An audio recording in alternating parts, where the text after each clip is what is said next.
All right. Well, I would like to welcome everyone here to the Refreshments and Resume Clinic. You can drink or not drink, whatever you would prefer to drink. I am joined with Lesley Carhart today. We don't have like a big intro slide. So real quick, I've spent 21 years in like the DoD and the intelligence community, 11 in cyber. But I didn't want to spend a whole lot of time on that. Lesley, do you want to give like a real brief intro?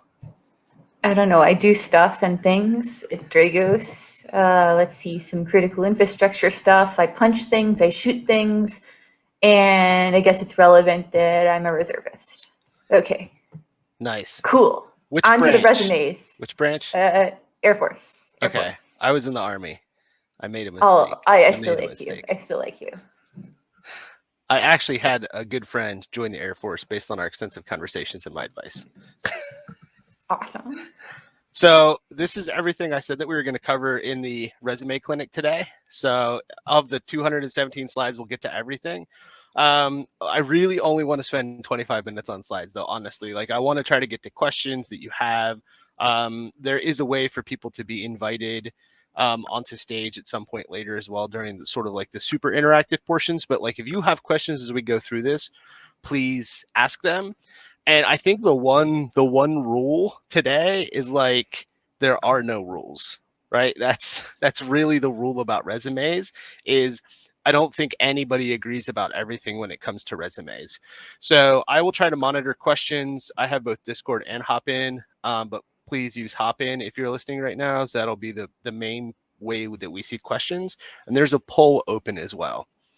So we'll kind of dive right in and cover all these topics, and then hopefully have a pretty interactive clinic today and try to answer as many questions as we can. I will be here for all 3 hours if needed. So I think as far as rules go, this is the first slide to talk about some basic guidance. So we were actually just talking about this right before we got started about how long your resume should be. Oh, he caved. Yeah, I mean, like I agree that there are there's some guidelines here, whether it should be, 1 page preferred or whether you try to go longer. I think some of this depends on the industry, maybe. I know I have a 3-page and it was hard for me to get to 3 pages.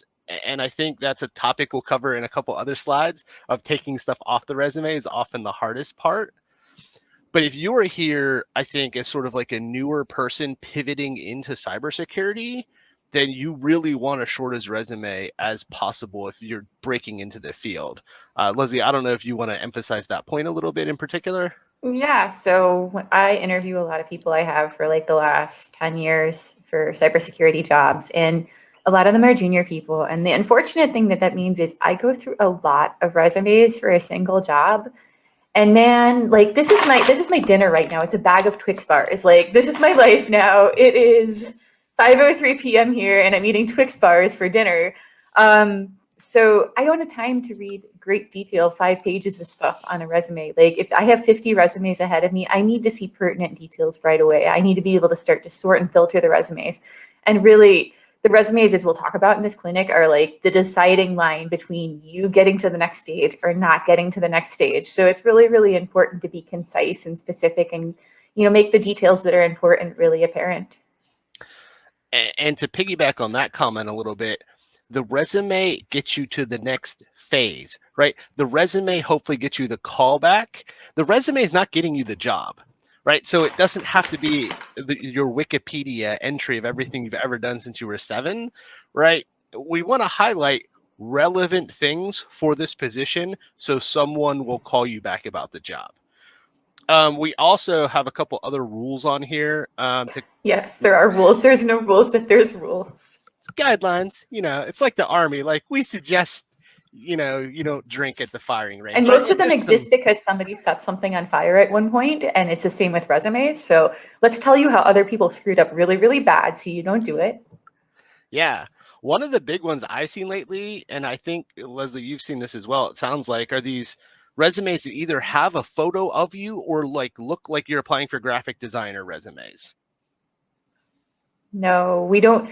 I mean, there's a lot of reasons why we don't want to know what you look like. Like, we're trying to be unbiased about things that aren't relevant to your ability to do cybersecurity. Don't make our job harder. Like, everybody has like biases, even if they're like ones we're not aware of. So your face has no relevance to whether you can do cybersecurity well. And I don't want to feel like maybe I'm biased and I don't know about it. Like, just based on like your age or something. Like, everybody has different biases. They're all totally different. It could be like, I don't trust people without tattoos because I don't think they're good computer hackers. So like, just avoid that entirely. Don't put your face on your resume. Like, Jeremy, that's an interesting question. So again, I'll try to make this interactive. mhm. And it'll depend. Like in the federal government, we're actually not supposed to look at your LinkedIn, even if it's on your resume. We're actually, Yeah. by regulation, not supposed to do that. So the recruiter may do that, but if you're applying to like, CISA or like NSA or Cyber Command as a federal position, they're not supposed to look at your social media, which includes LinkedIn. For a lot of reasons that I just talked about too, Exactly. Some other things real quick is that if you are taking your like OER, NCOER bullets and you think, oh, this will make a great resume bullet, that's probably not going to cut it, right? Because we really want to show as much as possible measurable impact on the resume. And we all know how NCOERs and OERs go. And in a lot of cases, some of that's a lot of fluff, to be honest. So if you're currently active duty or recently separated from service, you're really going to want to civilianize this language and make sure that the real important impact is needed. And I think that kind of ties into the point that you put on the slide, Lesley, about it should, when someone reads it, it should be impactful, right? We don't want it to be bland and read like a job posting. So like sometimes military award bullets, they tell you to put like an action and an impact statement and a result, like the AAR thing. That rule actually does apply. Like, don't write things like your military award bullets or your OER or EPR bullets, but like use that same thought of putting impact in every statement, though, quantifying like how well you did, why it matters. Because a lot of resumes that come across my desk, they read like a posting for anybody who did that job. We want to know why you were good. Like, why were you better than the however many people who have ever done that job before?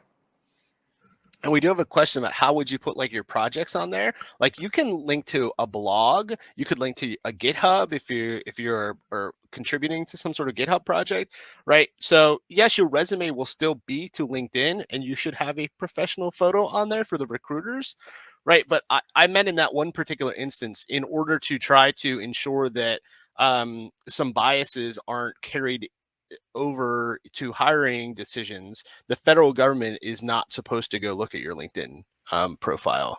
And then Lesley, do you want to talk about the last bullet on here as well? Yeah, so like along with the there are no rules thing, like resumes come in trends, like they come in fashions. Like every 5 years, like what a resume should look like kind of changes. And we'll talk about that later in the talk, but like it's important to have like a up-to-date resume reviewer, not a tech resume reviewer, not an infosec person. Take a look at your resume because like we're telling you about what we like in terms of content and like what we don't want to see on resumes, but in terms of like what bullets should be where and how big they should be and how they should fit on the page, like that's stuff that changes all the time. Later on, we're going to talk about like what goes in the first statement or the first paragraph on your resume, and like that changes. That's styles that changes over time. So like really, you shouldn't have a resume and tack onto it for like 20 years, like because they change. The styles change all the time, and that's why it's a really good idea to invest in having your resume professionally edited. Yeah, that's really good advice. And I always tell people, even if you don't think you're looking for a job, like, when I talk to mid-career people, I was like, you never know when like all of a sudden you find out like your dream job essentially is open and someone's contacting you about it and you haven't updated your resume in 7 years because you weren't in the job market. So I like to think about this more of like a living document that you should try to periodically keep updated, both for the content and in case like the styles are changing. We'll go to the next slide a little bit. So I think cover I like that letters. comment Andrew made too, like the resume reviewer. Yeah, there's actually certifications for resume reviewers to make sure they're like a certified professional, and we'll talk about that later on too. Yep. So cover letters. This is really interesting. So again, I think both Lesley and I attend a lot of career events and have a lot of recruiter friends as well. And from what I've gathered is that a lot of people end up putting a lot of emphasis and a lot of time onto their cover letter, where they probably should be putting that time and effort into the actual resume itself. So as a hiring manager, I've hired a few dozen people, so probably not as many as Lesley, but like the cover letters didn't matter if it was a federal position, and it hasn't mattered in the DoD contracting world. And we'll kind of talk about in your professional summary, I think, how some of this fashion and style has changed a little bit, where Yeah. cover letters used to be really important and they currently are not important. Exactly. That's definitely a trend thing. And like where we put that content that used to be in the cover letter, that's a trend too. And like it's fine if you want to make a cover letter, but a lot of times, honestly, it's not going to come through the HR systems. I'm never going to see it as a hiring manager. So Yes. So if you have been one of these people spending all this time on your cover letter, and then you've made a fancy cover letter, and like the cover letter shouldn't have your picture on it either. So don't make like a fancy cover letter. So I would spend time on your resume. They really aren't that critical. And I have even heard sometimes, oh, I was required to submit a cover letter, and the hiring manager still hasn't looked at it. Okay, so this is one where the answer is like a lawyer's answer. It depends, right? That's the lawyer's answer to everything. Is it depends. And I don't know that everyone, especially if you're getting out of the military and entering the civilian workforce, really understands this. And so I talk to, a lot of vets in VetSec who are getting out. And what industry are you applying to, right? Because I think my advice will slightly change. Like if you're coming into my world of DoD contracting and Lockheed Martin and Booz Allen and GDIT, right? There's even fashions within this niche of the world that are going to be significantly different than, a Los Angeles startup, right? And that will even apply to like some of the terminology and acronyms and maybe what I think you include or don't include on the resume. So not only will we be tailoring our resumes to specific jobs, you may also need to keep in mind that you might need to tailor your resume to sort of like, the market or the industry that you are applying for. yeah, absolutely. Because I live in a different world. I work for a startup. Granted, it's like a mid-sized startup now, but like that's an entirely different world. And like even the way you're going to dress for an interview is different than you would for John's job versus my job. So your resume also should be reflecting that. You should always be tailoring your resume to every job, and that includes like the skills on the resume. Like as you look at the posting for the job, guess what? And we're going to talk about HR systems a little bit more and like the horrors that are automated HR scanning systems. But it's a good segue into that because like a lot of what they're going to do is look for the keywords of things that are requested or required in the job posting. And, that's why you want to tailor your resume for that job because there's going to be keyword filtering done on it. So yeah, tailor your resume by style and then also by content for the jobs that you're applying for. And if you are sort of an established or mid-career person here, and you are trying to update your resume, you're thinking of like, moving up the ladder, maybe more senior position. I think every recruiter is going to tell you if you tailor your resume to that job posting, if you are applying for that online, you will have better results.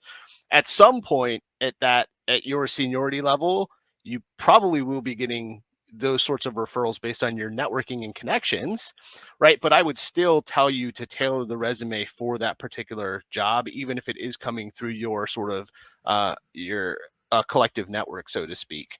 For those of you who are applying to lots of jobs, and maybe it's not feasible to tailor the resume to every job I'm applying for, I strongly suggest that if you're open to a few different types of specializations, you tailor the resume for those types of roles. So like you might have a SOC analyst resume, which might be different than like a junior pen tester version if you are interested in both those things. Absolutely. Yeah. So Edward just asked a question about that and you segued into it really, really well. It was, is there a general resume that isn't going to a specific job? I don't advise it for that reason. Like, yeah, you can go to general niches. Like you have your security analyst one and you have your security engineer one, and they're kind of general, but like they should be tailored towards a job because something that we really look for in security analysts in both the startup world and in the government world is, just like a motivation to learn and an interest in doing the job. And, it's fast paced and there's a lot of continuing learning in the job. So just kind of your motivation to be in the job is an important thing to get a read for in the resume. So if it's really general, like we're not going to see as much interest from you in getting the position. The only other advice I'd have around that line is I've heard people talk about a master resume, which is one they never send out. So this would just be one you have that maybe is long, but from the master resume, you create a more tailored version. So this may be also helpful if you are just getting out or like really redesigning it for the first time. Like, that might be the 7-page document of potentially everything I would want to include, but then you have to get that down to ideally 1 to 2 pages. So the applicant tracking system, ATS. So a lot of the companies out there are using some sort of AI bot that is scoring your resume. And so a lot of people are like, I've applied to 140 jobs and I never heard back. Yes, because you used the same resume and you never tailored it and you didn't put any of the keywords from the job rec into your resume, and it's scoring 51%, and the recruiter pulls the top 3 candidates. This is one of those horrible machine learning situations that we live in the modern world. Like, and it's not even necessarily machine learning. Sometimes it's just like keyword scanning and like date scanning, things like that, degree scanning on your resume. So yeah, they're just rating you. Like, you're getting a number and that's your number. Like, and that's before it hits somebody like me who actually cares about your technical ability as an individual. This is just like to get to me. This is like the HR screening process. And there might be a HR human between me and this. So you have to get through a lot of layers of screening, and this computerized one is a killer for a lot of people because they don't tailor their resumes. Yeah, even for federal positions that I was hiring for, after it went through the Air Force federal system in San Antonio, I would still read an application or get a resume, and I don't even know if that applicant knew what they were applying for. Like, it hadn't been tailored, that it wasn't a cyber threat intel resume at all. So even like you face that, like, say you do score high enough and it gets to the hiring manager, if you haven't tailored the resume and it's that generic one, I'm going to feel like you're just out there applying for hundreds of jobs willy-nilly, maybe not even sure what you're applying for. And we will talk about how you can tailor your resume to try to score high enough that the recruiter pulls your resume when they go into the system. I will make the slides available as a PDF, and this is an excellent, you can read it as an article or listen to it as a podcast. It is really excellent about why this is such an important thing that all the candidates should know about. Agreed. So I talk about like social engineering the recruiter and the hiring manager. I'm a big fan of this line on your resume because, remember, cover letters don't matter, right? So this comes from my friend Kirsten Renner, who's one of the best technical recruiters I know. And she says, either your first line or your second line in your professional summary, I am a blank seeking a blank, right? So I am a U.S., Army veteran with a degree in cybersecurity with a Sec Plus, interested in this exact role that I've applied for, right? A tier 1 SOC analyst. And that's the first level of tailoring I would recommend you do on your resumes when you're applying for positions, right? So I can't stress that that's important enough, because then the recruiter and the hiring manager know that you are really interested in this job we're hiring for. Yeah, so there's actually a technical term for that. It's called an objective statement, and they're actually out of fashion right now, which I hate because I really like them too. You may go to a professional editor and they tell you not to do this, but man, I really do like seeing it as a hiring manager for the reasons that John just described. Like, sometimes they'll tell you to do like a summary statement talking about yourself instead, but that objective statement where you say, this is what I want to do and this is why. Man, that really helps, especially if you've got like a long gap between jobs, or you're changing roles laterally. So you're moving from one specialty to another and it's not clear on your resume. Again, we're not going to see that in the cover letter necessarily. So that really kind of clears up a narrative for me. So I like this statement. I will warn you and caution you that if you go to a professional editor, they may tell you that the objective statement isn't a cool thing to do in 2021, but you can always override them. I don't really see the negative to having it, because I really like it when it clarifies the story about you. Yeah, so we just have someone saying they were some told people to are take saying, it off.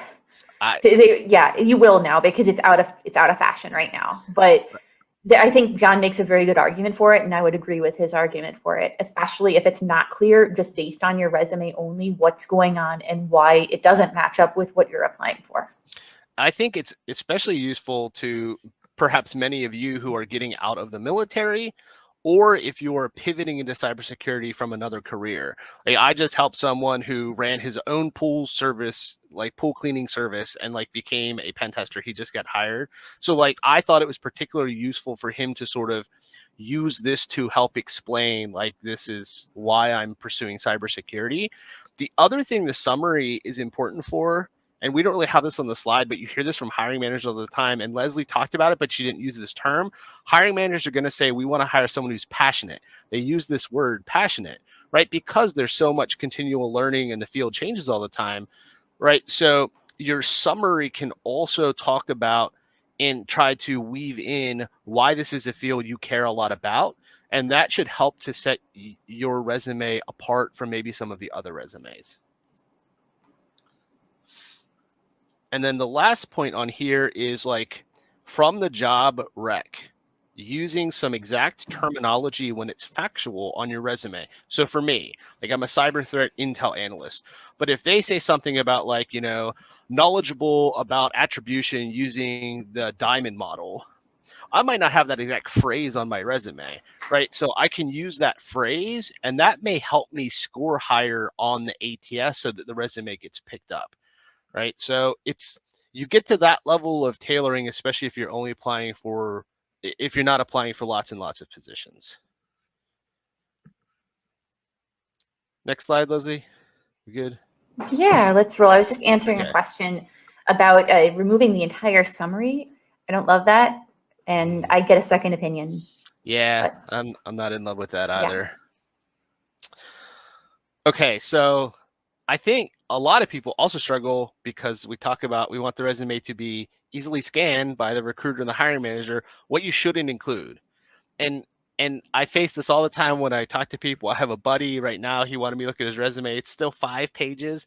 I was like, Mike, we at least need to get it down to 4 pages. Like, help me help you. Yeah, that's way too much. And it's a lot, right? It's a lot of like at that point, you're not focusing on the things that are important. I know for a fact when I see a 4-page resume, unless it's like a government specific, like your questions. What are those called again, John? Your government questions. Yeah, I'm not gonna be able to think of the phrase now. Anyway, you know what I'm talking about. But for a standard resume for the civilian workforce, if you got a 4-page resume, there is like either really old content that you don't know how to do anymore. And hey, I work for an industrial control cybersecurity company where we work with Windows NT all the time. And if you have Windows NT on your resume, I'm going to call you on that, and I'm going to ask you how to like set up networking Windows NT because it's relevant to our job. So if you got 20-year-old stuff on there, like I hope you still know how to do that really well because you might get called out on it, and otherwise it's not relevant to the position. So yeah, you've either got old stuff on there, you've got extraneous stuff, you've got stuff that isn't meaningful and impactful. Like there's noise in there if you've got a 4-pager. Like a person with 30 years in the field should have like a three-page resume for relevant content to the job they're applying for. Right, like mine is 3 pages right now, but I have a particular section on mine about like speaking engagements and community involvement, and I could cut this down. I also have a bunch of training that I could cut down, right? So if I knew sort of like, because I would network and do some ask my friends, do some OSINT. If they're like, no, you want to cut this down, I could get it down to 2 pages pretty quick. And I think that's the level of sort of understanding you should have. As far as your older stuff, if you are here and you have worked for 20 or 30 years in the field, I picked up this trick is for basically all of my military experience, which is pretty old now. It's just the dates and like where I was and like the position, and there's no bullet. So like that saved me like a whole half a page. And I love how like anti-sniper training you are, by the way. Like you are super in this stuff. You are super against talking about sniper training on your resume. Like, well, I agree. I have a story about it, right? Okay, so, like, you got a story. I was helping someone in VetSec in the Slack, and this came up, and their argument for including it is that it's very difficult training and shows that like I can achieve something that's very difficult, right? I mean, I was in the Army. I understand the mentality. Like this is very difficult, right?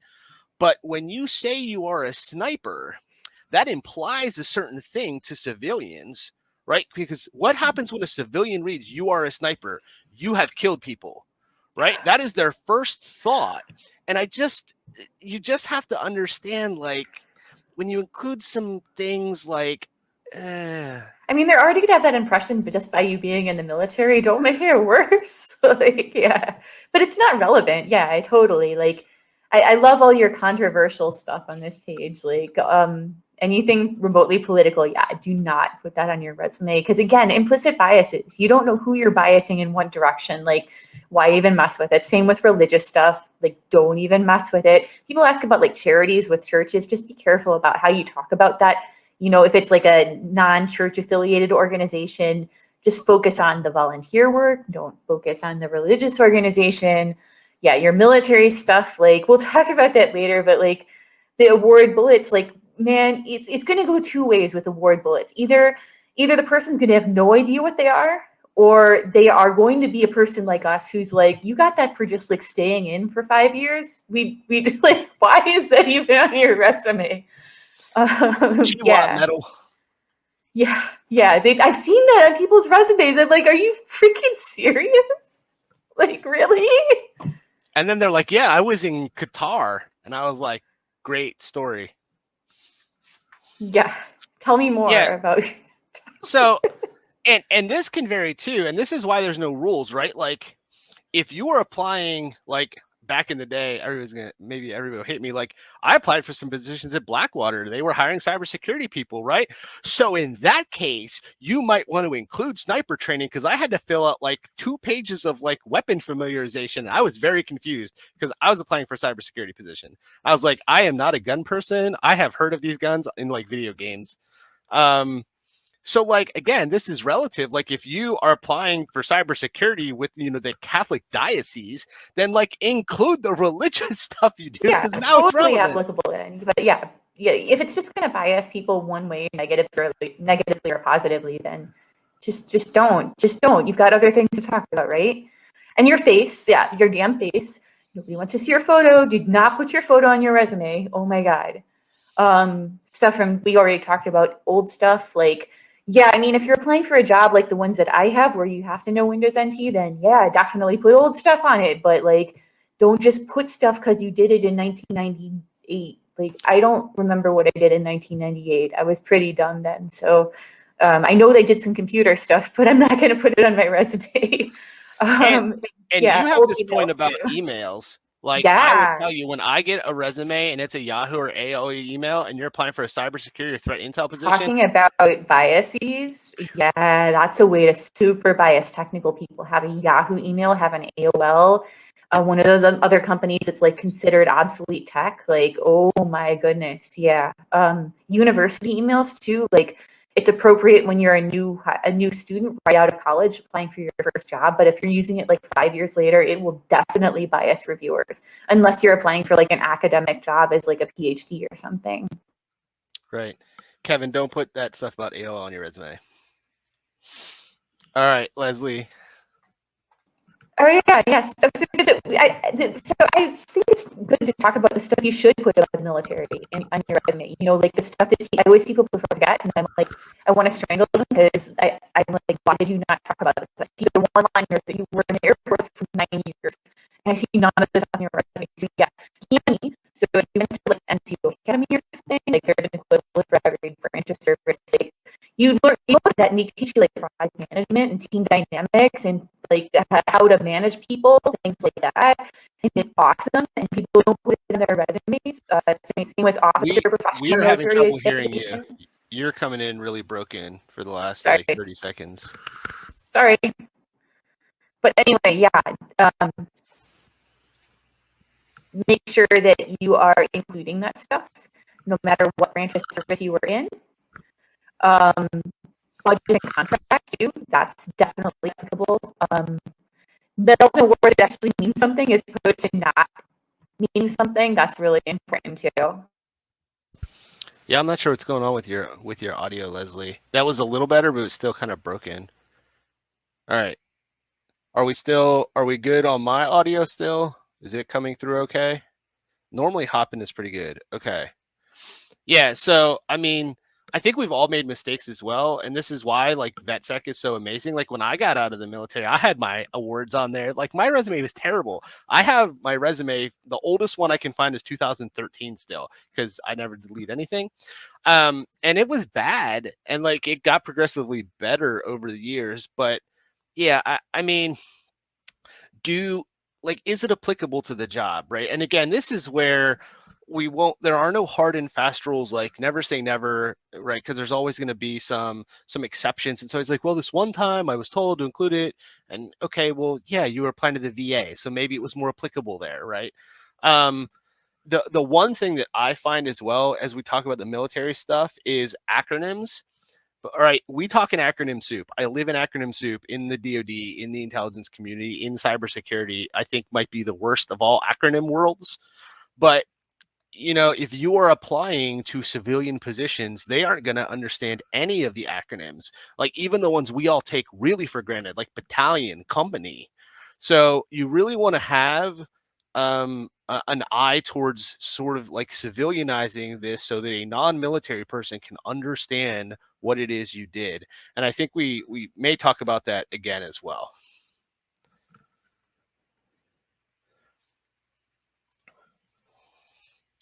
All right, Lesley. Hopefully your audio Yeah, is good. I don't know. It's just No. or Do, whatever. do, do you want to rejoin real quick and see if that solves it? I don't know what's.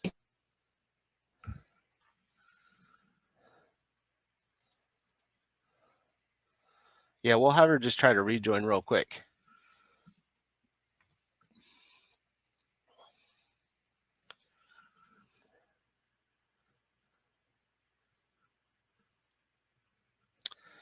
Yeah, Jeremy, it's like, oh, I signed for $25 million worth of gear. And it was like, well, what does that mean? That means you signed the piece of paper for $25 million worth of gear. Has Right. not. I restarted. All right, perfect. Okay. Yeah, but I just wanted to mention like multiple things that you should have done to your resume. Like you should have people in InfoSec look at it because like people like me and John are going to look at it. We're going to see like what content is in there, what skills you missed, what's unreadable if we're reading them fast because we've got a big pile of resumes. And then there's also the element of like what's in style. So that's where you have like your professional editor come in. So and your professional editor, you guys, it's not the people at Family Readiness. They are not certified professional resume editors. It's not the people at your college for the most part, unless you go to like an amazing school that buys those resources. And it's not like somebody on Fiverr. Like there are professional certified resume editors out there. It should be in your area or able to do things remotely, but really you should meet with them in person if possible or over Zoom. And it's worth the money. Like you're looking at, for an entry-level person, probably like $75 to $100, and for a like seasoned professional, somewhere up in the $300 range for these reviews. But this is a good thing to do because like they'll do a full rewrite, they'll make things whatever the modern trend is, and but you need to come in with the right content first because they don't know anything about that. Yeah. We have one comment here as well as we're talking. Austin, it seems unrealistic to tailor for each position. Right. So for those people who are applying for lots of roles, that's where my advice is tailor it for at least the specialization. Right. So if there's a couple of different things you feel like you might be able to get into as an entry level, right? So maybe you're like, oh, I could maybe do some all source cyber threat analysis or some tier one SOC work, or maybe an entry level pen tester role, right? So then maybe you have a version of the resume for those different roles. But if possible, you will always have the best results if you can tailor the resume for one particular position. You will just score higher on the ATS if they're using the ATS. It will come across better to the recruiter and the hiring manager if you can do that. But I understand for a lot of circumstances that is unrealistic because people are applying for dozens and dozens of jobs. Yeah, and you know, I know it sounds unrealistic, but it really isn't that long of a process. Like, I don't know how many jobs you guys are applying to, whether it's like 30 jobs at one go or something, but like all you're doing is vetting the list of skills on the job posting versus the list of skills on your resume and like making sure that your summary reads right for the type of job you're applying for, the general category, like John says, a job that you're applying for. Like, it makes all the difference in the world. That's how you get callbacks. I know it takes more time. I understand that this is a time commitment thing, but we can see that time commitment. And if you're up against 30 other candidates for the same job, you're going to look at the people who bothered to apply for the right type of job with the right type of resume. You know, sometimes they'll get a job for like a pen tester for a resume for a pen tester for an incident response job. And I'm like, you didn't even take the time to like apply for the right niche. Like the resume isn't even targeted at the right niche. I don't understand why you're applying for this job, you know, versus the person who took the time to at least make sure the skills matched up. So, and remember that automated level of filtering too. So like, yeah, there's cases there where your resume is not even gonna make it through. Yeah, I mean, I was mostly applying for, or when I was a federal employee, looking for cyber threat intel people. And I would sometimes have very long resumes, like 10 pages, 12 pages come through. And I would control find cyber or analysis or threats, and they wouldn't have any of these words. And I was like, this person is just applying for any what we call 2210 position in the federal government. It isn't even looking, probably doesn't even understand what we are hiring for. And that's just a waste of everyone's time. It's a waste of that person's time. It's a waste of my time, right? So even if it's a SOC position for an entry-level SOC analyst, right? If you have a whole bunch of training you took on like Udemy or something that's not relevant, then you might be better to take off the things that aren't relevant so it looks like you're applying and interested in a SOC position.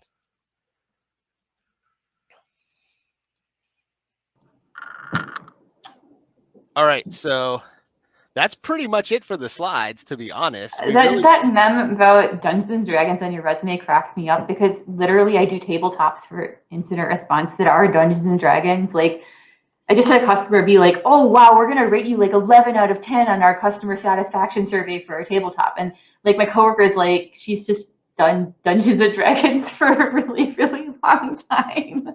So it's an applicable skill in infosec, actually. So it's kind of awesome. I actually gave a class about it was at GrimCon 4 or 5 about bringing your D&D skills to work. So we wanted to give everybody a chance to like grab a beer, get another snack, take a bio break or whatever, and then we will take a look at maybe some templates and maybe take a look at some things we don't like. And if someone does want to redact like their address and any other PII information, we probably could do a few live reviews if anybody's game for that. But at this point, think about if you want to do that. Go ahead and grab another drink. I will be right back myself, and then we'll kind of dive into the next portion, which hopefully should be even more interactive. I definitely did not want to present just like 217 PowerPoint slides.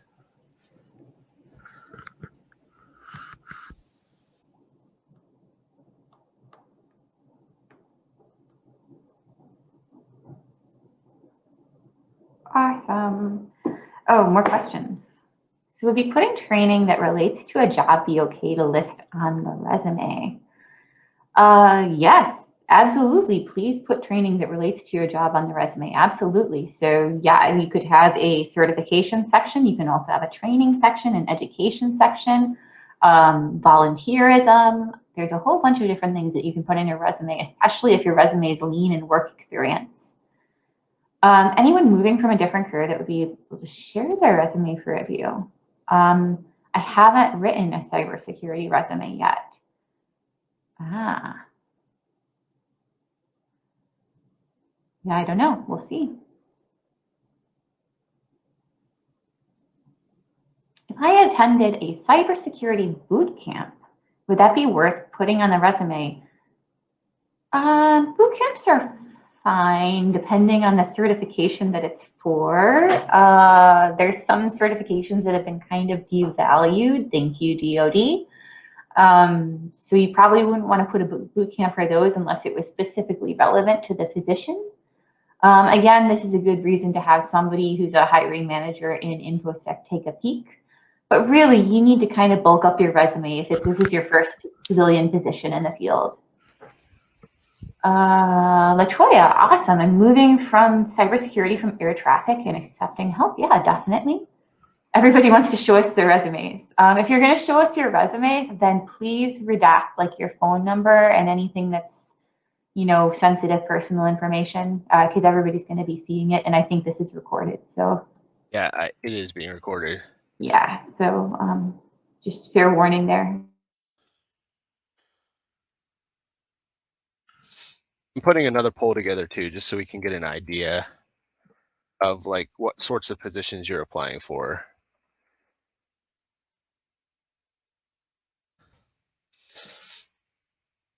So one of the things I was going to do real quick before we start sharing the resumes, would look at a couple resources. I want to address one thing though. I said we were done with slides. I talked to a lot of veterans who are like, oh, I should be on Twitter. So I know Twitter can be controversial, but I will tell you that I get more real-time cyber threat information from Twitter than from JWix. So you need to be on Twitter. You can make your own sock puppet account if you want. I don't care if you're a giraffe named Fred. You need to. There's so many like private nameless accounts that follow me. I'm like, I don't know if it's China or Air Force people. I really don't know. Like, great. So please be on LinkedIn. Right. That's the way recruiters find you too. So I talk to people who are trying to apply for jobs and they're like, I don't have a LinkedIn or I don't really use it. Like that's how recruiters are finding people, like on LinkedIn. So you need to be on there and you need to have a professional picture, and the stuff on LinkedIn should match the resume. That's one of the big things. So if you're on LinkedIn, have the dates and positions aligned to your resume. Yeah, your LinkedIn is basically for recruiters to find you and find you as a person and a candidate. And then your resume is a kind of a half-blind submission you're giving to hiring managers. So it's kind of a different audience, but they should have the same content. Well, skill and work experience content, stuff like that. All right. Do we just want to take resumes first, or do we want to look at some templates? Because I know we have some people who are like, take a look at my resume. We could do that. Somebody wanted to see a template, though. Somebody wanted to see a good cybersecurity resume. Do we have a cybersecurity specific resume? We have 3 here that I like. So I can bring this one up. This is one I created a while ago, and I would actually probably update this one a little bit now, but we can bring this one up. Well, like we said, there's always trends, but we're talking about content, so. Yeah, so let me see if I can.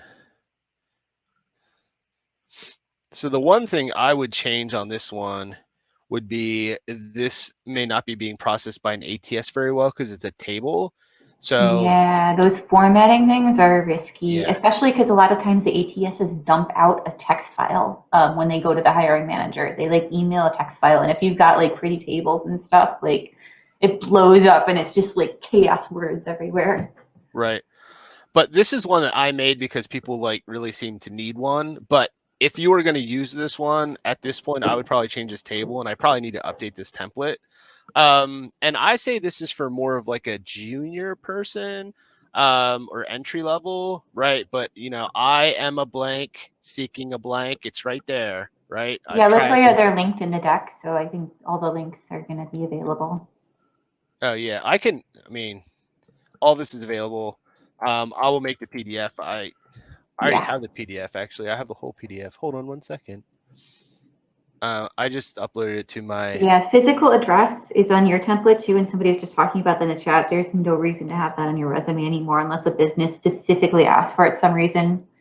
You know, it's actually considered inappropriate in a lot of cases to put your physical address on now. Yeah, I have heard both sides of that argument, right? So this is why there's no rules, right? Which we started with, right? Because I have heard some recruiters say, you know, I need to know, like if I'm hiring for, you know, Boise, Idaho, and you have to be located there, and I don't know where you're at, then I don't know whether we would have to pay relocation costs. Like, I don't know. It's okay to put like a city like you do on your LinkedIn, but like your street address is getting pretty strange. Like HR isn't going to use it for anything anymore. You're going to apply digitally. So like, again, there's biases that can be involved there too. Like you live on the bad side of town or something. Like, yeah, it's okay to put like a metro area on your resume, but just like LinkedIn does. But like, there's some reasons again with like playing your cards close to the chest to not put your like street address. Yeah, we're in 100% agreement. Is at least list the city and state. Yeah. And this is the other big one that I like, especially right now, is one, keep this short, make it applicable, right? I've tailored it. And then, are you open to relocation, shift work, or remote work? Right? Because a lot of people, and we could say assisted relocation. I've revised my language already. I'm open to assisted relocation because if you want me to move, you should pay me. You pay me to move. Yeah. Right. And then you can also put your security clearance if that's applicable. Are you up for contract work? But don't put it on your LinkedIn. It's really bad idea to put your security clearance on your LinkedIn, especially if your LinkedIn is at all private. I mean, not at all private. Yeah, and there are lots of cases of people putting it on LinkedIn, and I 100% agree to not do that. And then they get catfished, yeah, by whatever country. Yeah, no, it's bad times. But anyway, yeah, on your resume, totally. Yeah, I'm liking this template. So I will tell people that if you have a degree and it's from, a couple of years ago and it's not relevant to cyber, we might move your formal education below. Right? If your degree is in IT, cyber, whatever, then you can leave it here. But if it's like 10 years old, like mine is from 2006, it goes down. It goes down, right, even though it's totally relevant. Right. And then this stuff, so this is John's advice, and you get what you pay for, right? Please don't list critical thinking, public speaking, hard worker. Yeah, I hope so. Put that in your summary. Put that in your summary statement if it's really applicable things, and not like general stuff like good worker, but like specific things like excellent communicator with customers or something. That's worthwhile maybe putting in your summary at the top of your resume. Or if you do a cover letter, okay, put it in your cover letter. But that's not a skill really. It's just too generic. Soft skills are fine. Soft skills are fine. If there's things like project management and stuff in there that are really applicable to the job, absolutely put them in that section. But like people put these like filler words. I don't know where that comes from. Like I am good worker. Yeah, I'm a hard worker. Okay, but that's willing to learn. Well, God, I hope so. Yeah. The other big thing while we have the template up is there are some people who are writing out their entire life story about what they did here. Like, I can't. We're looking at 50 resumes for one position. Yeah. I'm spending 30 seconds on the first pass. 30 seconds. So this is how I do it when I'm hiring someone and I have a bunch of resumes. You get 30 seconds. There's a no and a maybe. Yep. And a lot of that has to do with your skills section. Your skills section needs to be solid. And a glance at like your most recent work experience. And not like the bubble sections of like you making an RPG character sheet about how proficient you are with Splunk. Like, no. Whatever those skill bubble things are, stop, please. Like, save that for your Fallout 4. This is probably also controversial. But I think that if you're more junior and are maybe at like a page and a half, you could include your references on here. This is, again, a personal, there's no rules. Some people will hate this. Some people have enough experience that it gets to a page and a half because we do want it to be easily scannable. So please don't make it size 9 font. So you don't have to include your references on here, and there's probably some really strong opinions. If you're not in your first job, then don't include them on here, would be my advice. But if you're brand new and you're trying to like maybe make it 2 pages, you could, but also make sure you ask people if they will be your reference. Please just don't list people. I had somebody run into that the other day. They listed somebody who they had like stolen work from as their reference. And she was like, should I just tell them the truth? Should I be like, yeah, he stole my work. I'd never work with him. Like, why did you list it? Why did you list her as a reference on your resume? Like, that's so weird. Also, please ask people if you're going to have them be your security clearance people, just so we know ahead of time while we're talking about this broadly. So it's not a surprise. Yep. Okay. So another thing for bullets that I'd like to add is like, I was talking earlier about military, like, NCO packages, things like that, your reviews, things like that, whatever branch of service calls them. In the rule in the Air Force is action, impact, and result. I find if you can't put impact and result in your bullets, they're not worth having. That's just a really good rule of thumb for me. Like, if you can't say why you did something was important or mattered, it's probably not worth having a bullet for. So just like kind of something else to think about as you're trying to put more numbers and more impact in your work experience bullets. Like, if you can't put those things in, maybe you just want to take it out.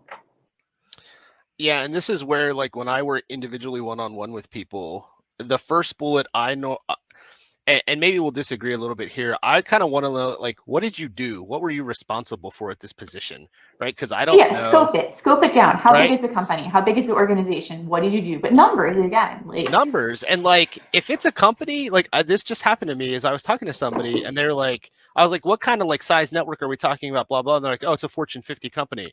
What's a Fortune 50 company I've never heard of? So like, maybe say like, I am a blah blah blah at a Fortune 50 company, right? Because everybody's not going to know that. And then that's helpful as well, because now I have some idea of the scale we're talking about when you are, reviewing, sim logs for a Fortune 50 company, right? That's a lot different than, sim logs at a, small startup with 100 people. So that was one of them. The other one, oh, I lost my PowerPoint. Come on. I follow this other recruiter, and I like a lot of the stuff he posts. And let me open this one as well, just for something else that we can take a look at here. And then we'll take someone's resume, I think. So I really like this Tailor guy that I follow. He works mostly with like software devs, but like it's just a clean, straightforward, like not complicated. Now, I would list my professional summary a little bit differently. Like I would weave the objective statement in here. But again, this is just like a straightforward. So I think people start to get like so, I don't know, complicated with their resume and formatting and tables and stuff that. So there's more than one template that's out there that's good. I just wanted to bring this up real quick. Yeah, and again, trends, like you notice things look a little bit different on this resume. Date formats look different, tables look different. Like again, it's things go in trends. One might have been trendier 3 years ago, and one is trendy today. Like they have pretty much the same content in them. Right. Okay, so we're getting a bunch of chats about security certifications as well. Yeah. So in the DoD, it's because of DoD 8570. That's the whole reason that there's an industry for security certifications that exists in the way they do today. It is because of DoD 8570. That's why a bunch of them have been devalued in the industry. Like some people just like mock like Security Plus and CE each now, because so many people got it through like boot camps that now nobody trusts the people who got certified. Well, I mean, some people do, but a lot of people don't trust the people who get certified through them anymore, because so many people got them at once through like boot camps and stuff. And they aren't confident anymore that the people who got certified are quality people. Yeah, I used to teach CH and had 100% pass rate as an instructor, which tells you a lot. So it's not the fact that I was an amazing instructor. Sorry, man. It's, they needed to pass, so we did everything we could to keep their jobs. Right. And like, it was a bad situation for everybody. So like CEH and Security Plus are now like super duper devalued. Like, if you have them, I mean, there's still reasons to put them on your resume, especially if you're a more junior person, but don't expect them to get you a job, like, unfortunately. Yeah. All right. So someone said they had to step away. Who is interested in showing us the a resume that you've sort of taken the PII off of? You will ask to join, and then we can let you on stage and take a look at everything. Oh, someone sent me the resume. I could do it that way too. Someone sent me a resume in I think it's Thomas Discord. Thomas who stepped away. Yeah. Oh. He's the one who just stepped away. Yep. Yes, that's from Thomas. Oh, okay. So we can come back to that. Okay. Yeah. I'll come back to that one. Who's got another one? Yeah, does anybody else want to have one that they've looked at? You can either share your screen or you can send it to the Discord.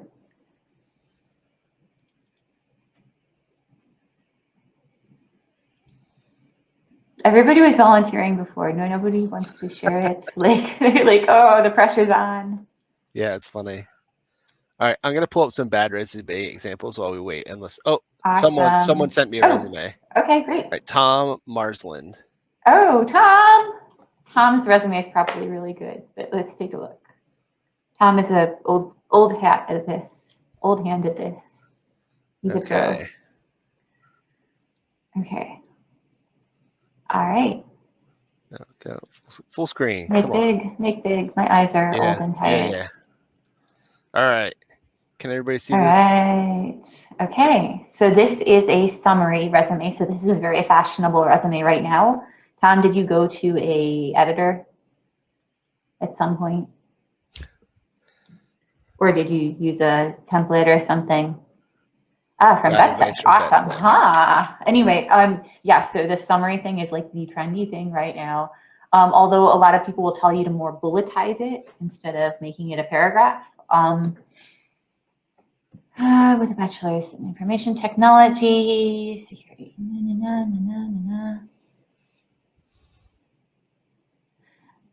Yes, so the bachelor's degree thing in the career summary, I don't see why that's there. It's going to be later on in your resume, and you've been doing this for a while, so no sense in having that in your summary, in my opinion. The other stuff is really good, though. Like,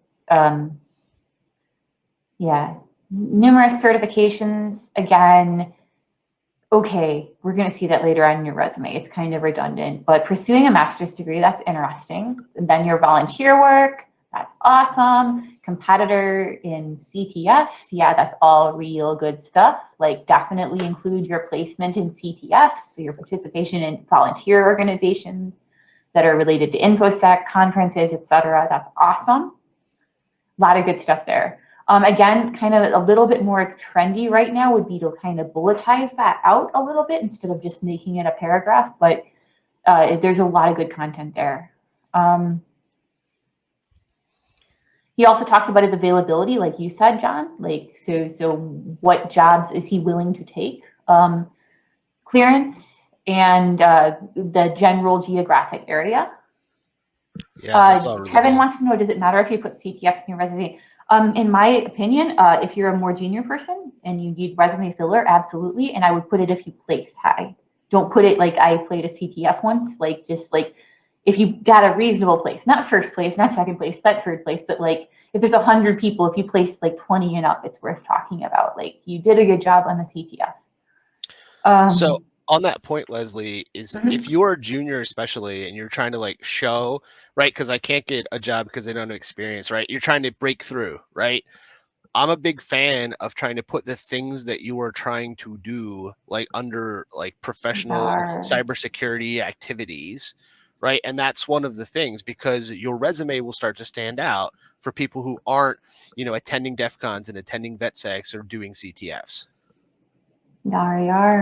So Tom, as Tom mentions, this is a transition. This is a mid-career transition from one job to another to cybersecurity.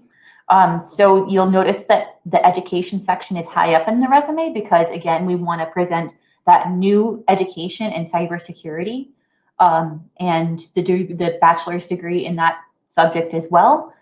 Before we go into work experience that's less relevant. So that's the smart thing to do there. Again, if it was more work experience in cybersecurity that's relevant recently, the education section would move down. So this is nice bulletized work sections. I like that there's only like 3 bullets per job. That's good. If there are shorter bullets, I say no, never on your current position, never more than 8, and that's a ton. But these are longer bullets, so he can't fit 8 bullets in there. Wait, let's take a look at the bullets. Look at the numbers, you guys. So there's some impact there. 100% of command training goals. Okay, so there's some impact in there. Yeah, I like that. Those bullets can be broken down a little bit. John's on it. They shouldn't be that long. They usually can be broken out into more points then, and he's doing it. But see, we've got some impact on here, enabling achievement of 100% command training goals. That's good. This is all impact. Like, that's awesome. Mentoring, so that's great. Execution of all key nuclear key event milestones. As an infosec person, I'm reading this and I'm going, well, that sounds nice. I don't really know how it applies to infosec, but it sounds good, gosh darn it. So at some point when you're really doing a major career transition, it's, you know, trying to cover all the things that are applicable across industry, and then also just trying to make your bullets sound good, you know, like you did a good job. Yep. So there's the line item John just highlighted in the second role here. He highlighted in yellow the thing that he was talking about, which is give us some context about where you worked. Because don't assume, like, I had a coworker who came in from AFCERT, the cert for the Air Force, and he thought that everybody in the world knew AFCERT and what it was. Like, I had some rude awakenings for him, because, like, they're the top dogs. They're cool in Air Force Cyber. Everybody knows who AFCERT is.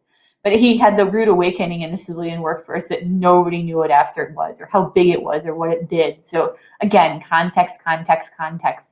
So the bullet that he highlighted there is really, really good, because you can see what he was responsible for, how big of an organization, how many direct reports, what did he do, things like that. Yeah, removing some things that are kind of floof. So the bullets that he crossed out are floof. Yep, those are definitely floofy adjectives. You know, you want to talk yourself up. You are trying to sell yourself in a resume, but there's a point where floof just means nothing. So positive adjectives, yes. Talk about your impact and your successes, but there shouldn't be, I am good worker. It shouldn't be in your bullets. Perfect. Yeah. Joseph just brought up a good point on Security Plus, since you're talking about that. Definitely put it on your LinkedIn. Or if you're like going through a hiring agency where they're going to search your resume for a long time over time, put your Security Plus in there, because again, the DoD contracting jobs especially need that cert for 8570 compliance. So the recruiters will be searching for resumes with that on it. It won't be the thing that gets you a job in most cases, but don't remove it from a resume that's going to go into a database like that, like LinkedIn, etc. One of the things I else you got, caught John? here is that, like, if you were Oh. applying for an ISSO or ISSM position, Yes. like, you have it spelled out here, but they might have only programmed it for the acronym, or maybe they're like Yes, I love control that. finding. That's really good. Yeah, put the acronym and the spelled out word. You can definitely tune that if you see how it's done in the job posting, but especially if it's going into a database or something, having it both ways is really good. We're looking at computerized searches. Uh-oh, we've got a wall of text. What's going on here? Oof. Yeah, that's Okay, so the first couple positions look good, but now we hit this position from 2014 to 2016, wherein we have wall of text, and I ain't gonna read that, guys. Not if I have 50 resumes in front of me. That's not gonna get read.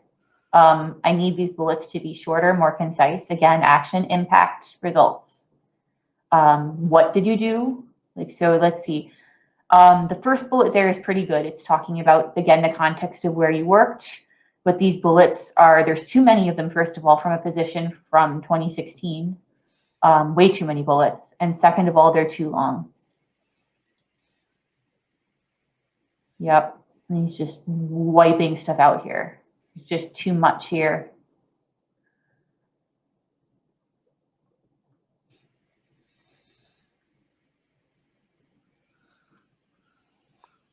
I mean, maybe, but yeah, that's too much. It's just way too long. I'd say for your very current job, your most recent job, 8 bullets max, and short, concise bullets. Then after that, like 4 bullets, and then when you get back like past 10 years, if there's anything still relevant, like 2 bullets. Yeah. Yeah. That's way too long. Yes, CISSP is a good solution for 8570. Yes, there's lots of certs you can use other than Security Plus for that. I highly recommend them if you can get them. Yep. All right, so we're on to certifications. Okay, so the first thing I see is that half these have periods after them and half of them don't. Second of all, there isn't any numbers, expiration dates, etc. Yep, I'm a big fan of including my cert number and the date of expiry. Yep, those are important things to put, especially for those ones that need to be renewed. Yar. Yeah, this is the stuff, like, I know it probably seems really nitpicky, but I just want to highlight as, like, for most jobs where we're writing like threat intel reports, if your resume has different kinds of bullets all over the place, or you have some bullets that are sentences and some bullets that aren't sentences, like it's pretty much straight out like that. Like, it's one of the things that I can use to eliminate, like, your resume isn't edited at the level I would expect a resume to be. Because report writing is such a huge part of cybersecurity. Like pen testing, it's like 70% of the job is being able to write good reports. So we are looking at that. And the other thing I would add here is that if this was a more junior position, you can also put this on page 1. I'm a big proponent that page 1 is the most important page by far. Yeah, that's going to be the one that, and human attention usually goes to the beginning and end of lists. That's just the way the human brain works. We ignore the middle. Like that's how we look at lists. That's why, like, we look at the head and tail of files in Linux. Like that's how our brain works. And it's another human bias. So yeah. Tom wants to know, my most relevant work experience was in that big giant section. It's still too much. It'd be too much even if it was your first posting. Those bullets are, I mean, you can put, if you really feel that way, then put 8 bullets in that section, but you've got to make those bullets more concise, because we're not going to get down there from your original posting. Then you've got to make your current position shorter. Again, think about, again, the human brain, beginning and the end. That's what human eyes are drawn to. A marketing person or a UIX person will tell you that. They look at the top and the bottom.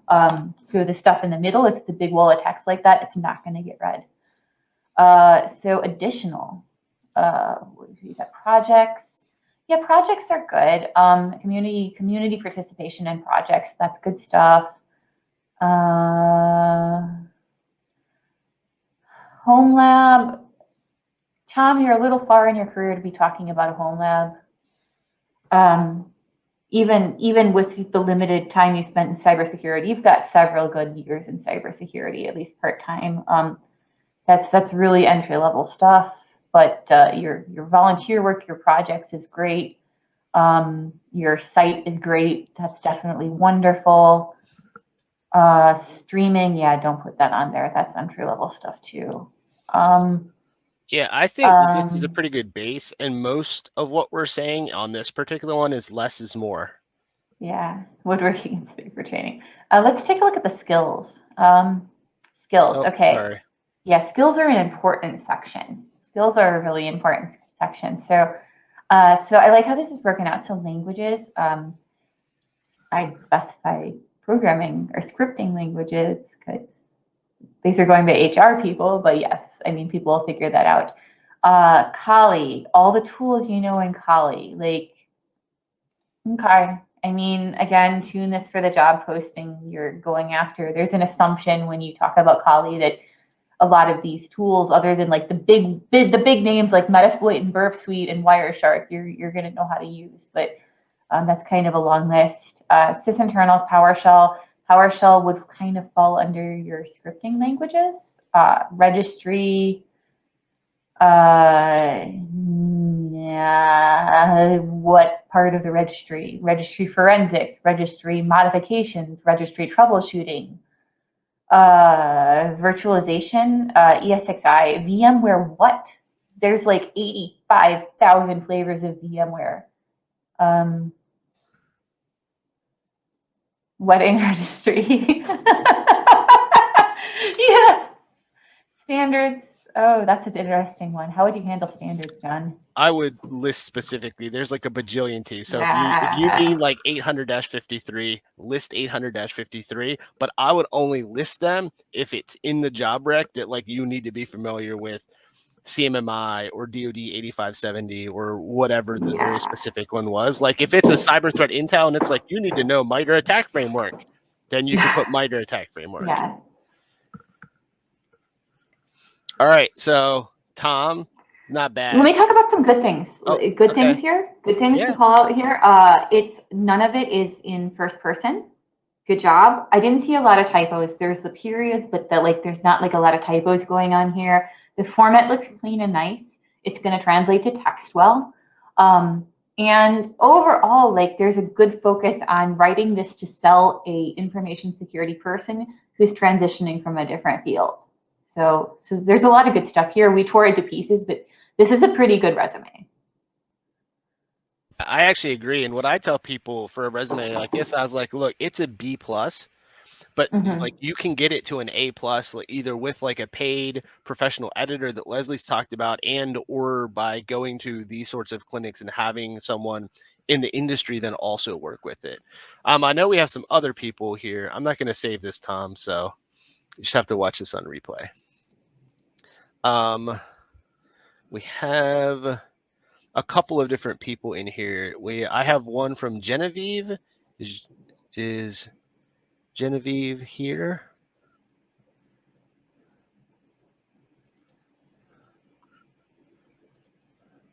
Okay. All right. I think you're going to want to take a look at the templates because you have got some work to do here. So did you see the templates that we sent earlier? So I will send out the link again because you're going to need a template. Put this into a template. We can take a look. Come on, Word. At the professional summary. Oh, wait. Is this like a cover letter? Is that what's happening? Okay, hold on. It's very confused.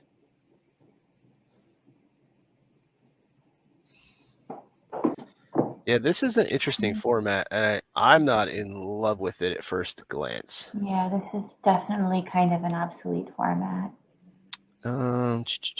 So I will share a link again on a format. format. And that's okay. I mean, like we can look at the content, but definitely it's editor time here. It's editor time here once the content is done.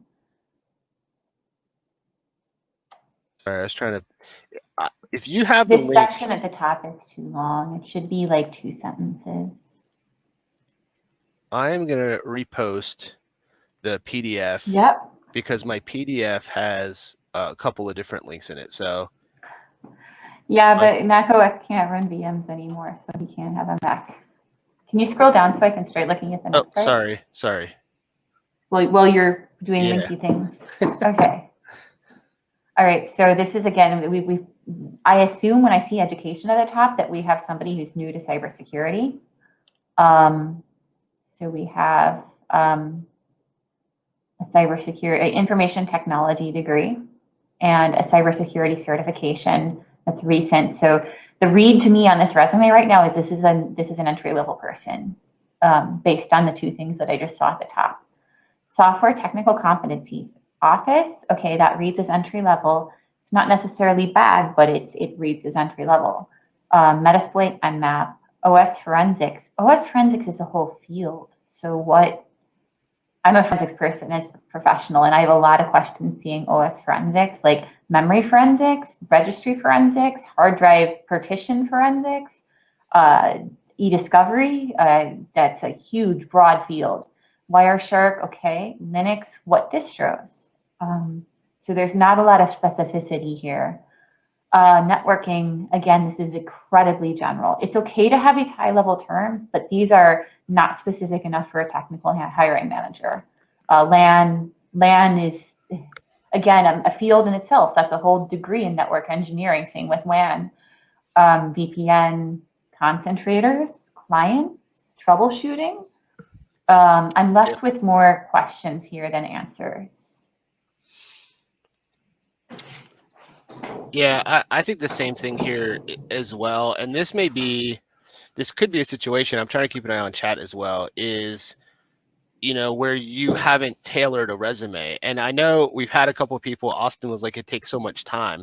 But if you have studied some things where sort of like generic blue team analyst, right? Like there's a whole bucket of jobs that are sort of like generic blue team entry-level analyst of some capacity, then if they're not asking about Linux and Nmap and forensics, then I would have a version of the resume where you are talking about and highlighting the skills for that specialization, right? This to me is a resume that is being sent out regardless of specialization, and it's not tailored. So like if you're trying to apply for an entry level sort of forensics or DFIR role, right, then we would have a version of this resume that's more specific about that type of role. But at the moment, this isn't really specific enough to apply for anything, even like a general security analyst job. Like it's not specific to any particular area of IT. So definitely specificity in the skills. All right, this looks pretty. I like the professional experience section. I like the format here with the bullets. Okay. So worked at a high school, cool, as a network. So there is some experience here. A couple years of experience, that's awesome, as an IT specialist and network administrator. Wow, this is not what I expected for that role name. So again, I have more questions than answered here. So we were tracking cyber threats and tracking intel, okay?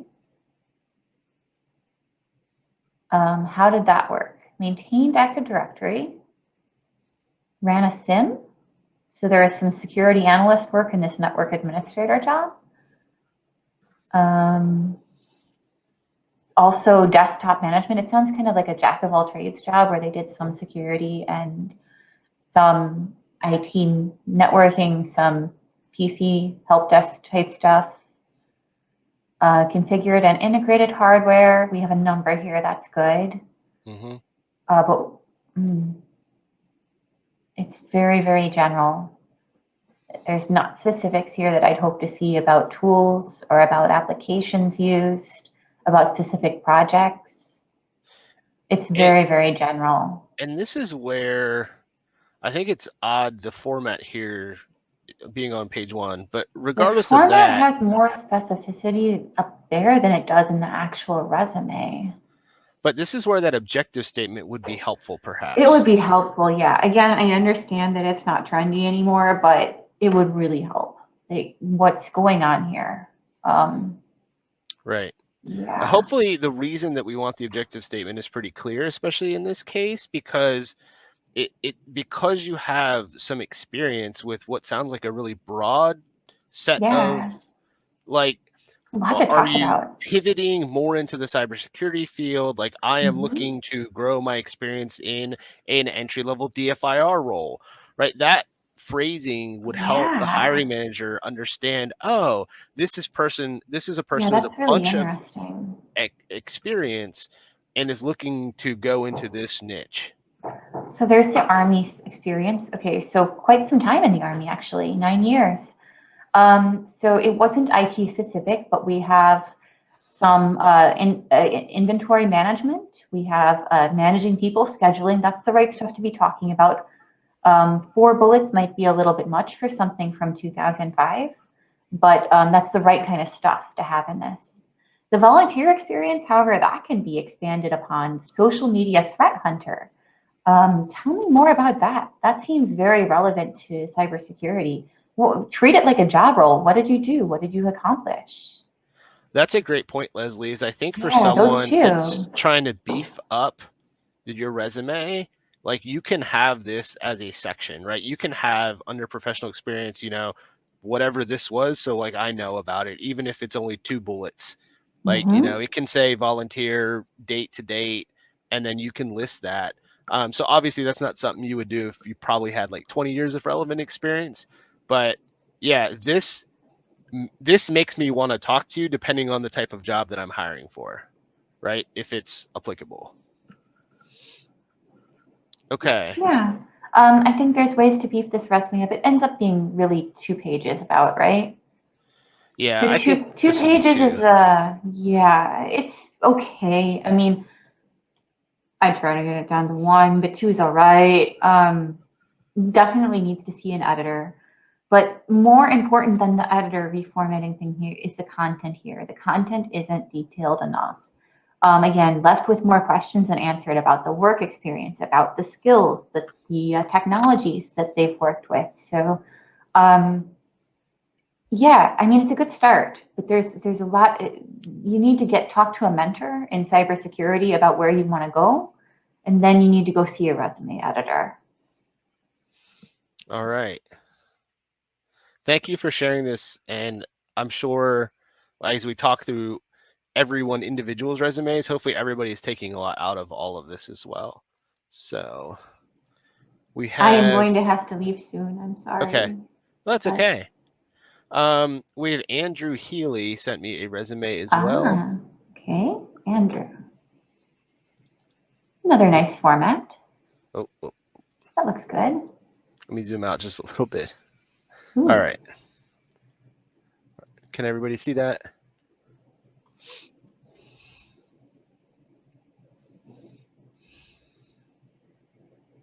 So here they bulletized that list at the top instead of a summary size statement. Again, this is a fashion thing. This is just another way the top of a resume can look. It's not my favorite thing in the world. Sometimes I like to combine something like that with a summary, but the key skills can certainly be a little too generic, like John was saying earlier, like kind of floofy. So kind of a little bit too general. Okay, so you're good at operational excellence. Operational excellence. All right, cool, I guess. Get that out of here. Get that out of there. Yeah. Zero trust. Wow. Explain zero trust to all of us. Anyway. All right. Yeah, this proven team leadership, like that's the kind of stuff that like why is that on there? Yeah, prove it to me in your work experience bullets. Okay, so CISO. Oh, I see first person in here. That's big no. I mean, there are no rules, but first person is generally a no. Yeah. That's probably one of the only things that I just don't mind as much. It's very interesting. Yeah. I will totally defer to you that third person is the way to go. I have had some conversations where people really get all... They get all up about it. Yeah, it's true. But yeah, I mean, like, at least keep it consistent through the resume, but it's generally considered a no. Need for risk management programs. Okay. Again, I don't have enough context here. Like, I don't know about Kestra Medical Technologies. I don't know how big it is or how big the security organization is, and these bullets don't really convey that. There's a lot of good stuff in here, like about what things were done, and it's concise. I like that it's concise. There's some impact in here. There could be a little more impact, but not a lot of context. I don't have a lot. I'm not going to go Google a company unless I absolutely have to. So. Right. So this is where I think, you say like, maybe this is your first bullet actually. And you talk about the size of the organization, right? Or like size, money, budget. And that way we understand like, oh, this Kestra Medical Technologies is a $500 million a year organization. Like we have no idea, right? And depending on what you're applying for, it's really important. That's what I tell people all the time. Like if you're applying to like Google to be like a lead, cybersecurity engineer, like you might not be coming right from a startup where like the scale would be too different. And we don't know that because I've never heard of, I've heard of Amazon Web Services, but like most of the time I have not heard of these organizations. Yes, outsource. I don't know that one either. Yeah. And the other thing I would say, and this starts to get, again, really nitpicky, is like, could we get this to one line so it's better? Like, could we tighten it? When it just goes to 2 lines, it's like, oh, we could wordsmith it. That's just one of my things. Maybe we could. Yeah, it's worth looking at. Not a lot of numbers here. Not a lot of quantification in this resume, but there is some impact. Again, it's concise, and I really like that. I like the format too. It's pretty easy to read. There's a lot of bullets for the older positions though. Like, so here's a position from 2011 to 2020.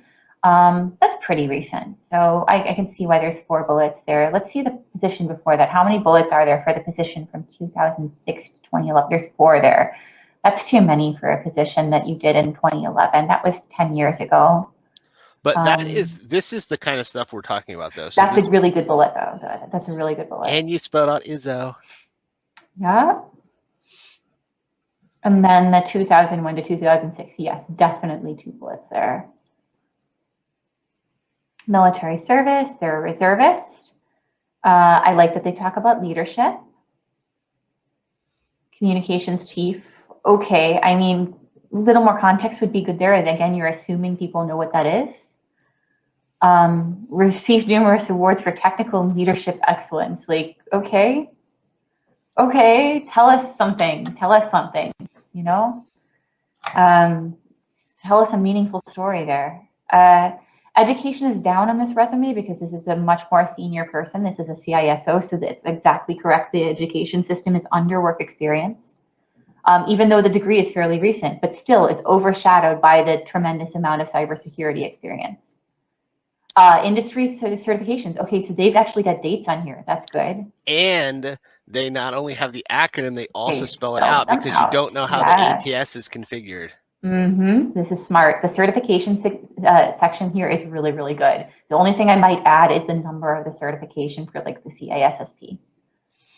And I'm not sure whether this is the date you got it or the date it expires. Yeah, so that's not entirely clear. You could add.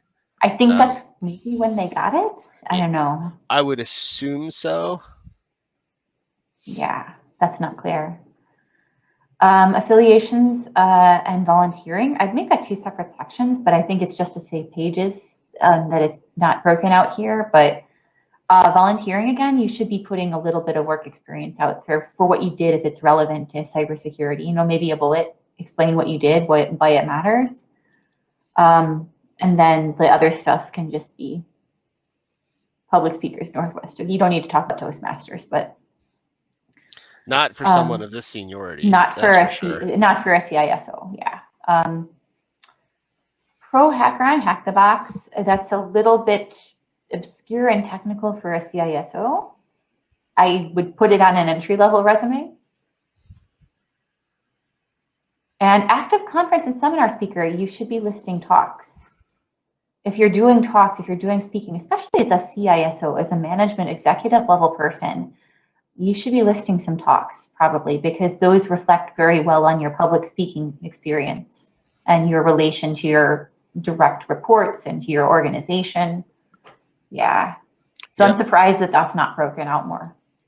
Yeah, you can. I mean, people ask how I do that. And I was like, well, you just link to the talk or the event. I mean, a lot of stuff is recorded and you can go to YouTube.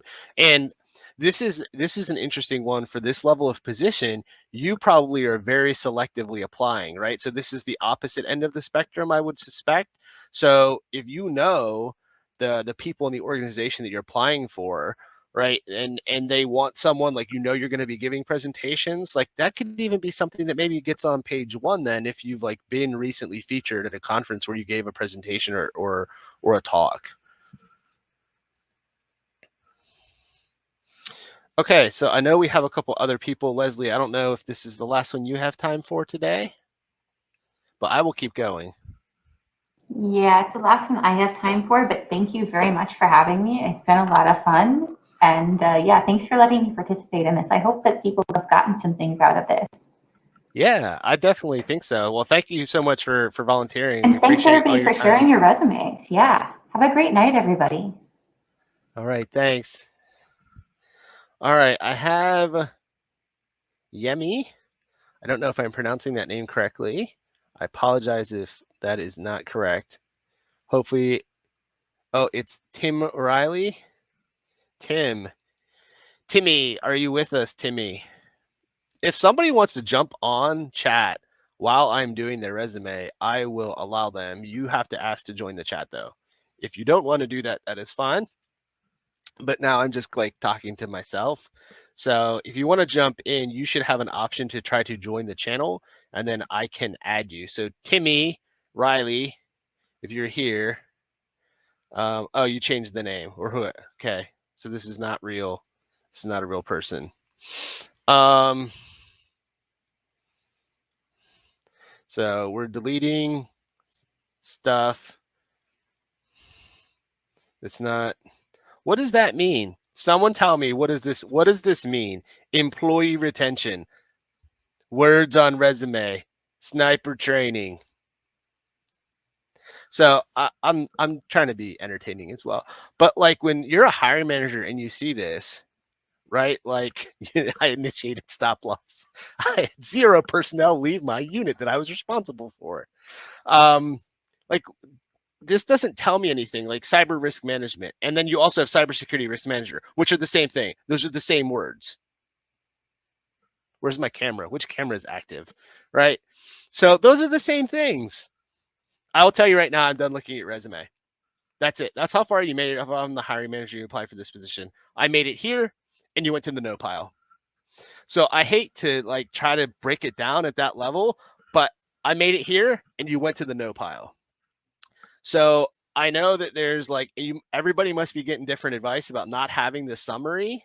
I am a blank seeking a blank. Please tell me about yourself in 2 or 3 sentences and why you applied for this job, right? All right, so moving down, I've heard of this company, PepsiCo, I believe. I've heard of this company.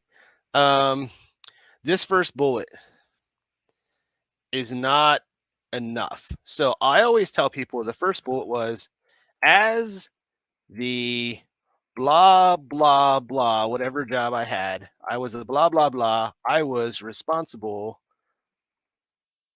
for 1 bajillion systems at PepsiCo, a Fortune 45 company, right? Because now I have context. Oh, as the system security engineer at this company you've never heard of from Boise, Saskatchewan, where we had 75,000 people. Oh, Jesus, that's a lot, right? Right. Don't use I. Lesley's gone here. Shh. Lesley's gone. Right. But we want to characterize this in third person if you can.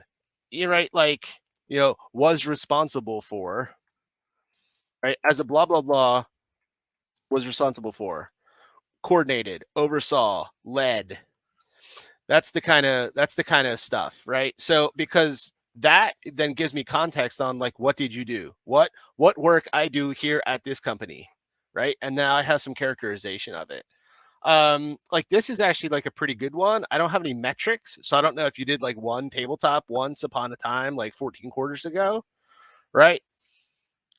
But I refer to myself in the third person in my professional summary, Mr. John Stoner, because I couldn't figure out how to do it any other way. So, it is what it is.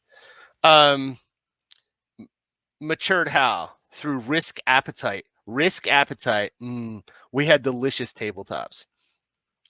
But we want some like numbers. How many exercises? How many tabletops? How do you know this worked? Because my boss gave me a pay raise because he said it worked. Right? Like what's the impact? Led the governance risk committee, which included me and my boss, which included PepsiCo founders, they're probably dead, which included shareholders. Like quantify who's on the risk governance committee, like Joe Schmo, GS7s, GS15s, SESs, right? For all the acronyms, everybody who's not a veteran just went, what are those things he said, right? So like we want quantifiable information because I may never heard of PepsiCo, or maybe I didn't really pay attention to who you work for. Like this, vulnerability debt, reduced vulnerability debt. Do you work in sales? Does this person work in sales? Because that's like I reduce vulnerability debt, right? No, but that's good, right? 25%. Hopefully that's like a real number. How, that's good. Improved human capital vulnerability. Oh no, seriously, what does that mean? Improved human capital vulnerability. All right, chat, explain. What does this mean? Training? I literally do not know what this bullet means. They fired 40% of the 40% of the people were stop lost. Insider threat training? If this is about insider threat training, put insider threat training, improved human capital, like you improved the vulnerability. You improved the vulnerability. It's a race for cancer. It's not a race for cancer. It's a race for the cure for cancer.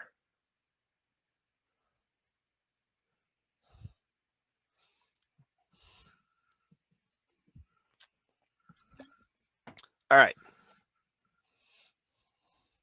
So again, this actually isn't bad. And I'm trying to be entertaining. Okay. I wanted this to be a pretty entertaining workshop where hopefully we talk about this. You're also 3 pages, which it's a good thing Leslie's not here still. This is way too many. I don't care what happened here. 4 bullets. It's too old. Too old. So 2 to 3 pages. 2 to 3 pages. Spell stuff out. I have no idea. New York digital firefighter Symantec. I don't know what that means. So obviously stuff like this, we would assume everybody has it. Discord, you can ping me in Discord in the resume workshop channel is probably the best way right now. I have 2 or 3 in the queue right now. So less is more. Promoted 3 times in 7 years. This is an excellent bullet. Like that. That's really good. I even understand what it means. Okay, so here's the thing. Here's the secret sauce. You guys want to know the secret sauce? I have my mom read my resume. I tell her, Mom, I just want you to sort of I know you want to understand all of it, right? But do the words form coherent sentences for you, even if you don't understand what it means. She might not understand what a Russian APT is, but is the sentence coherent? So even in the context of the sentence, she would understand what it is. Look, I listen to podcasts about philosophy. They use a lot of words I don't understand, but sometimes there's some context clues and I can kind of get an idea what's happening, right? Literally, what is happening here? If that's insider threat training, just say insider threat training. And that has confused me. As you can tell, that has confused me quite a lot. Hey, American Military University. Nice. So I like this. I like the fact you have it spelled out. This is all pretty good stuff. Again, I think Linux. What version of Linux? I actually had my mom use Linux for a long time. I think it was Mint because her computer kept crashing. I think she just kept dropping it. So then I gave her my old Alienware, and after the 3rd time I installed Windows 7, she got Linux on an Alienware, and that was her computer for a couple of years. What version of Linux are we using? She also wanted to know why everybody didn't use Linux. It was pretty funny. Windows.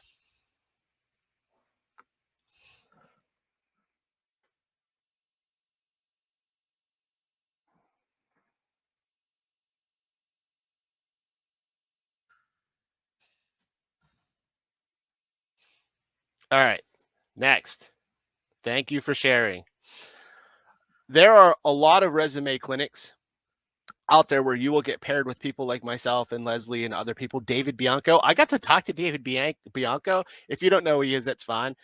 There's a model named after David Bianco, Bianco's Pyramid of Pain. And I was like, your name is on my resume. It was pretty cool. All right, who's up next? B-Buns.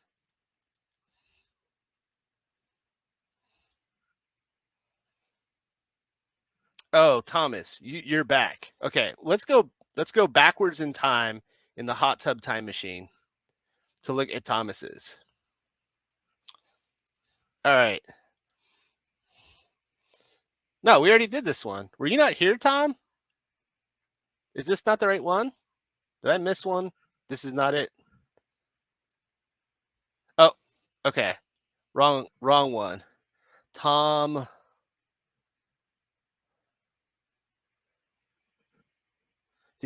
How did you send me the resume, Thomas Stopsky? Because I don't know which one is yours because they are not. Okay, Gentleman Jack. Is this the right one now? Good. Yes. Perfect. All right. Love it. Big proponent of at least the city and state if you are moving, you can put like, moving to the greater, like we just saw, greater Seattle area, blah, blah, blah, in 2047 or whatever. You can put that. Oh, hello. Hey. Hey. You are still here from like when I accepted it, like 5:55. Sweet. All right. Oh, dude, you're my kind of person. Former SIGinters unite. Nice. My big joke today is that Facebook changed their name to Meta, but really it ought to be metadata. So intelligence and security professional, open source SIGINT operations. So my advice is, in terms of the objective statement, is that as you tailor this, I'm going to assume you're the type of person that maybe is applying for particular jobs and not like dozens and dozens, right? Correct. So this is, you have the IM, and you could shorten this down a little bit. Or comma, seeking a role as a thing that you are hiring for, right? At seeking a role as a senior cyber threat intelligence analyst.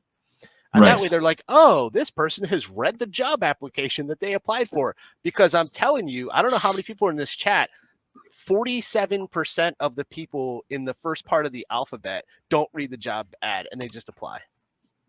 Right. I think I'm kind of like Tom Marsland, where he said this is more my master 2-page as opposed to targeted. So I haven't started applying for jobs yet. I've been working with, so I'm in transition. Okay. I am just getting ready to sign out on terminal leave. I've got 90 days of terminal. I've already been working with Hire Here USA. I have a mentor through American Corporate Partners. So how I've been far working with them. out are you from leaving? I've got about 100 days left.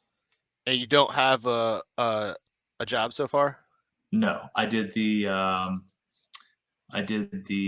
Skill Bridge program. And so I guess I'm a 1099 employee for them right now for Dark Blade Systems on there. But I haven't really chosen a job yet. So if you see at the bottom there, the very last sentence in the professional summary, I'm kind of all over the place. So I haven't really chosen profession. So you're probably going to want to decide what it is you want to do and what it is you can do to pay the bills. I sent you a DM in Discord because I work at Booz Allen Hamilton and we're hiring for pretty much whatever you're trying to do, I think. So let me know if I can help. So it sounds like you could continue to do SIGINT. Maybe you could do cyber. I mean, both of those things, there's room for that, depending, even in Florida, maybe. Yep. It would depend if you're open to relocation or not for some things, of course. I think this is probably still a little too much, and I have trouble. Maybe I should bring up my resume. That's a terrible idea. I have a lot of trouble taking stuff off my resume too, just like most people, right? But this is probably a little too much, and then it's duplicated because you just told me you did SIGINT here, so I really don't need it here. Like, so if you were tailoring this, like if this was the SIGINT resume that went through pre-pub, like I would put the like I have on my resume, I'm familiar with test flight and blah blah blah, right, and HotR, right, because that would be the level of stuff I would want on like my SIGINT resume, or for me like my cyber threat intel resume for the cleared world, because this is just very generic and doesn't help, right? So I would say, regardless of whether it's an OSINT job, a CTI job, or a SIGINT job, we want to tailor this section, if you want to include the bullets, to whatever is most applicable. So like if you have an OSINT version of your resume, like then we'll include like some of the OSINT things that you're proficient in, right? And it's like, oh, I know about these tools. Or if it's cyber threat intel, it's like domain tools and virus total and maybe MITRE attack framework, or like whatever is like most applicable to that job. Your use of this character might be hard to parse in the ATS. I might use a dash. Like that's the level of like I might use a dash instead of the whatever that guy is called, pipe. if you are certified in these, I would include the certification number for CompTIA and EC Council. I'm not yet. So I did the boot camp. I Okay. have the vouchers. I just haven't done the testing yet. I'm getting ready to test. I So just haven't done them yet. So if you look down the next section down there, yeah, I would not do that. Okay. I would not do that. And what I would do, the only thing, again, my advice is No, it's I would not anticipate anything other than a like a bachelor or master's, because that's normally pretty set for the most part. I wouldn't do this. What I would do is change this to professional cybersecurity training or something like that. Take it off of here and say, you know, boot camp date, you know, CompTIA cybersecurity plus boot camp. I make it very clear it was like a training class. And then I think you're okay, because then it is on your resume and it gets picked up by the ATS, but then somebody doesn't think you're trying to say you have a certificate that you don't. Because we wouldn't want them to even like think that that's what you were trying to do. Okay. And then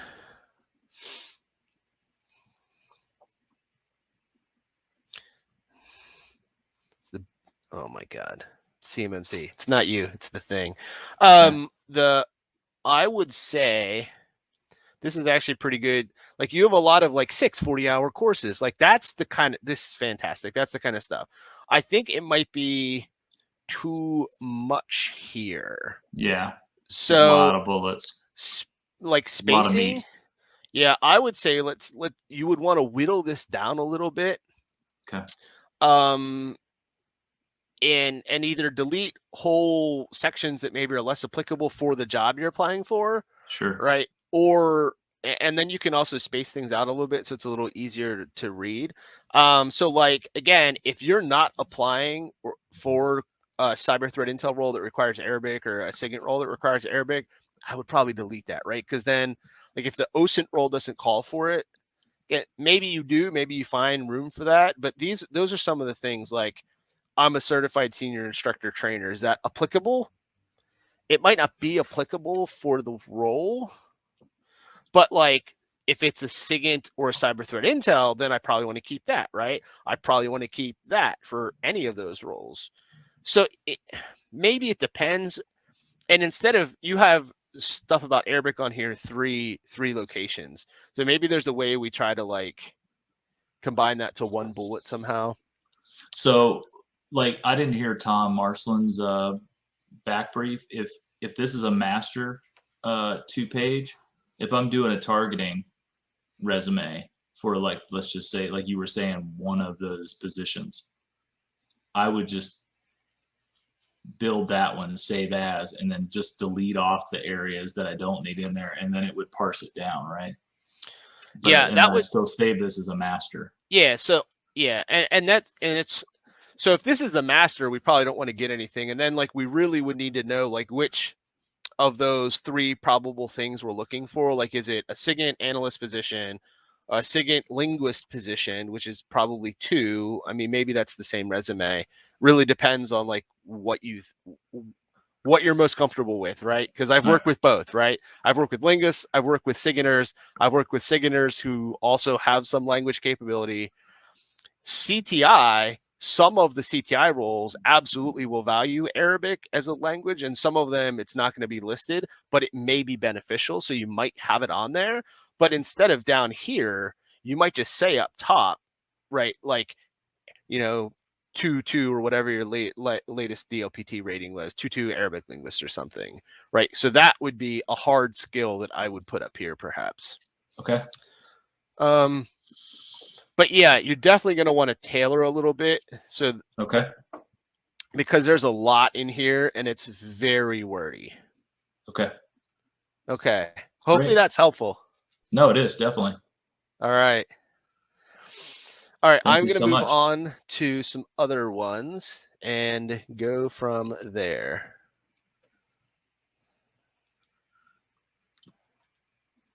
Do I need to click leave to come off the screen? I will remove you. Okay, great. Thanks, All John. right, thanks a lot. All right. So who did see now? Man, there's so many in the queue. Who did we already do?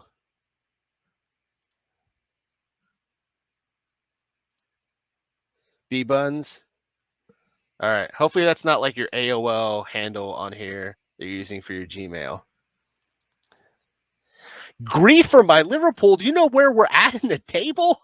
Like, who is this? Jake, calm down. Hey, Jason. Hi, John. Thanks for How's it taking your going? Yeah. time. I can't believe they're giving me grief for Liverpool right now. Like, Mo Salah is like arguably the best striker in the world right now. Jason's like, what? Who are these people? I don't do soccer or football, depending on where you lay on that spectrum. It's okay. All right. So is this like a master resume or This one was it's mostly a master. okay.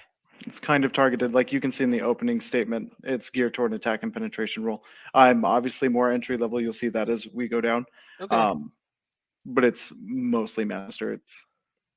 I was working on it and then I sent it up. All right. So the first thing I noticed on your resume, Jason, it sound, Practicum. and I don't know if I love that or hate it, but it's the first thing I notice, right? I think, like, I don't know, that's like a Hogwarts part of a spell or something. Yeah. So this is where I think, like, this motivated and coachable Mhm. does nothing for me. Crap. So I can't edit this. I am a recent graduate, or however we want to describe you. I don't know how we want to describe you. I am a blank. I am a, if you like, just motivated, coachable, like it's hard. Like I'm a veteran. I am transitioning to cybersecurity from a different field, right? There's all sorts of ways we can do that first blank, right? And we've seen that with other people's resume because they often do that in their summary. I am the whatever. I am a professional with X amount of years experience. I am a junior cybersecurity analyst looking for a role as a junior penetration specialist. I am interested in the offensive side of cybersecurity. Right. So that's how I would change this one line, is use that I'm a blank seeking a blank, and yeah, shift the qualification profile to a narrative mission statement via practicum. All right. This is fine. Now let's see, like having the bullets is fine. But I don't like, that doesn't tell me anything either. Right. So I know we all want to be like, no, I'm like really good at like collaborating. I love collaborating. It's my favorite thing. Right. I play Collaborate 5 on my Xbox. But like that really doesn't set you apart from everybody. Right. Mhm. Right. I agree, Michael, that I would prefer this be sentences. This is a stylistic thing. Right. So sentence bullets, we could argue till the tequila shots come home. What I want to know is, what are you doing to get into the field? Which, like, so do we have that somewhere? So I would bring this to the top. So Okay.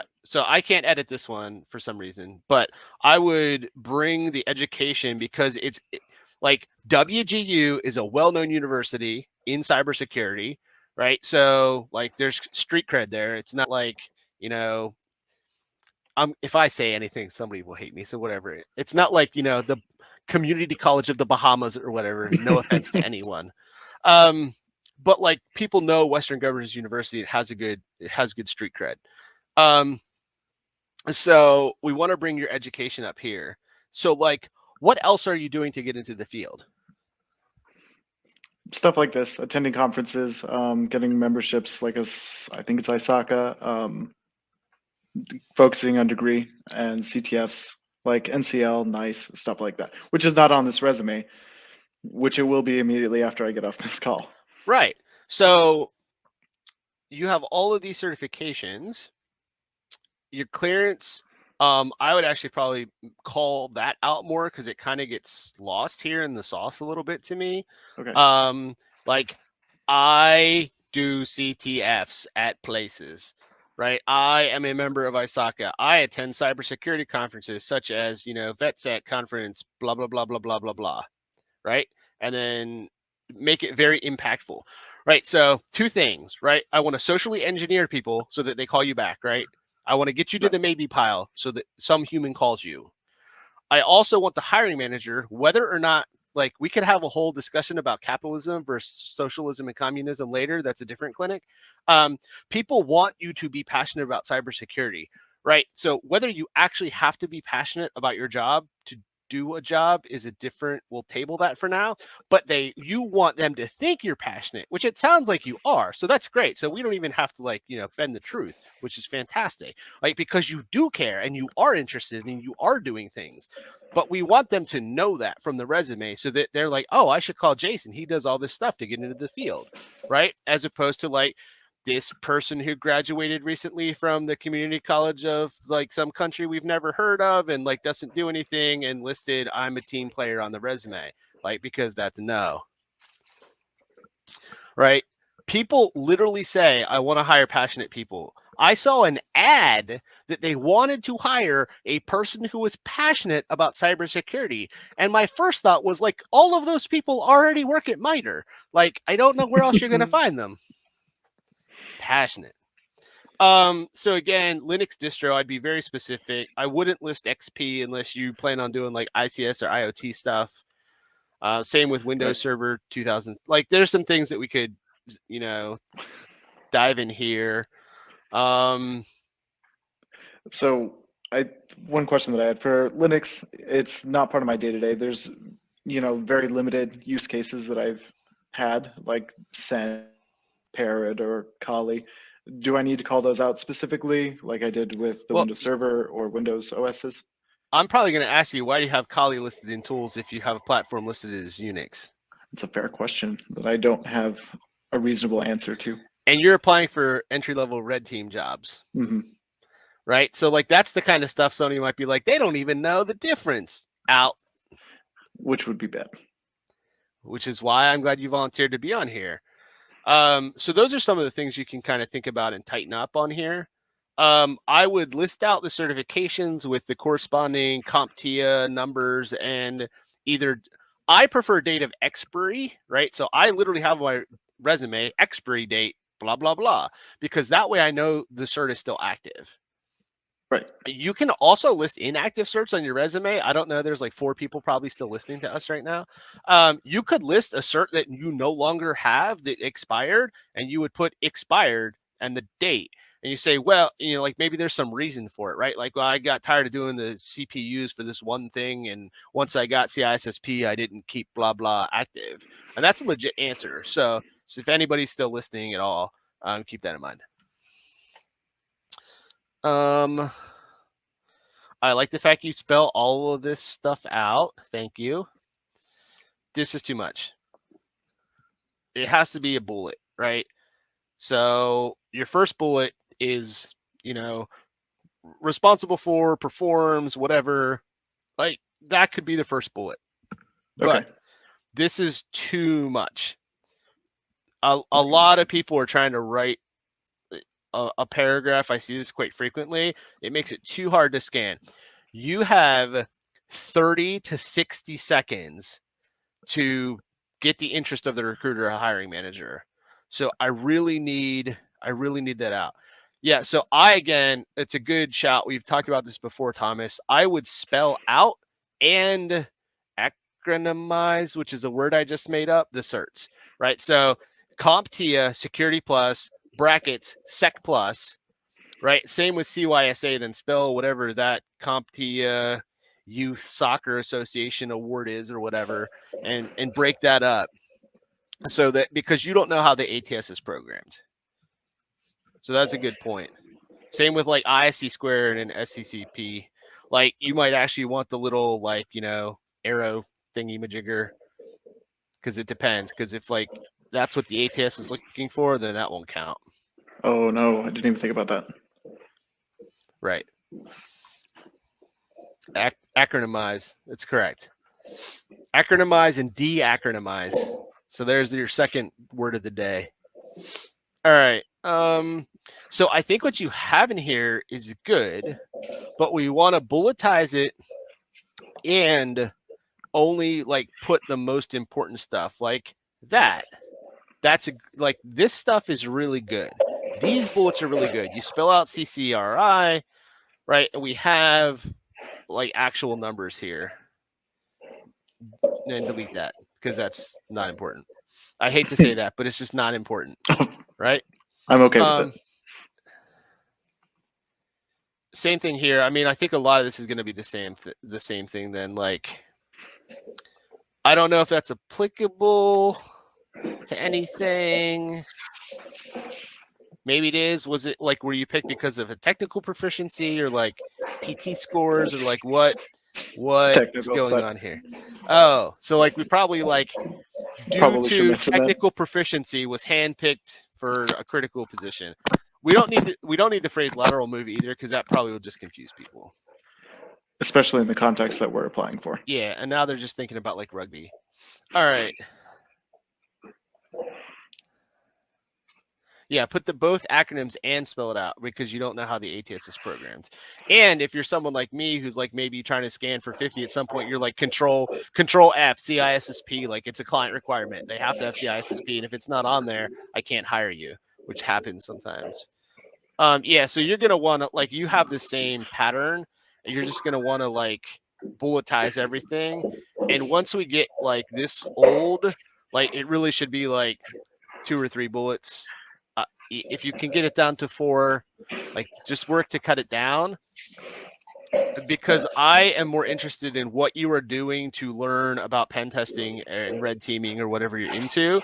So like if we cut this down a lot and get a half a page back, you can then get a section on like cybersecurity professional development and tell me like the things you're doing that show me you're passionate about getting into this field. Yeah, some people will have like a line or a sentence. So like if it was this much, I would still tell you to bulletize it. But like again, styles and everything. So like I definitely see some where it's like a sentence or 2 and then some bullets. But as a hiring manager, I will tell you, as soon as I bring up your resume, I hate it. I hate the format. I will just be honest with you. Oh, and I appreciate it. I was advised by a non-IT hiring manager, or not manager, but recruiter. They're like, yeah, we want a narrative and then like impact and bullet underneath. And I tried to stick to that pretty closely. And again, so I think Lesley would probably agree on these points. And I think some other people who are still here is that that may be dependent on like industry that you're applying for, right? Like if you were applying in like, business development or something, maybe this is the standards they're using. But we have so many applicants, and this is the thing that I don't think people understand is they're like, nobody can get hired into cybersecurity. Well, I can tell you they're applying. Right? So, and we see a lot of applications. Like I just saw something on Twitter the other day that someone had over 300 applications for a position. Right. So people are applying for the application or applying for the positions. And there are some tools out there, and I'm not going to talk about any of them because I don't use them. There are some tools to try to see like how your resume, like that's where I got my screenshot from for the ATS. There are some tools like that out there. Like, well, how would my resume score? But I think that you are doing yourself a disservice by having the paragraph there. Okay. Do you have any other questions, Jason? I don't. You've got them all. Thank you so much. All right. I'm going to move on. We got a couple others in the queue. Good luck.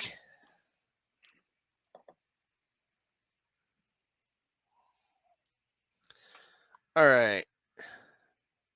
I have one more in my Discord queue. J.N. Kavinsky.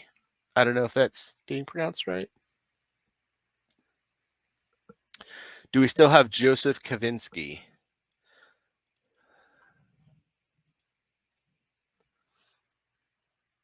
Joseph Kavinsky. Joseph.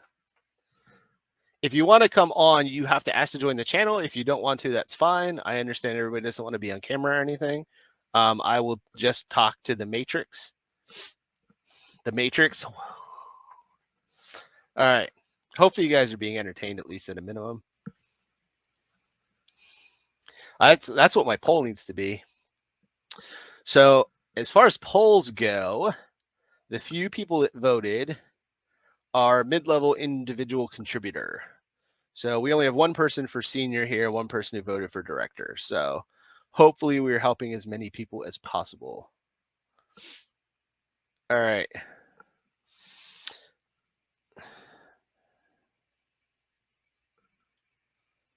All right. I think Joseph said he was going to join. I don't see that yet. First of all, I don't think that this format helps you through the ATS with the 2 columns. So that's the one thing. The other thing is that you're losing all of this space. You're like, what's happening in this space? So I don't hate this resume, but I certainly don't love the format. And I think if you went to one of the other formats that sort of like uses the whole page, you will probably be better off.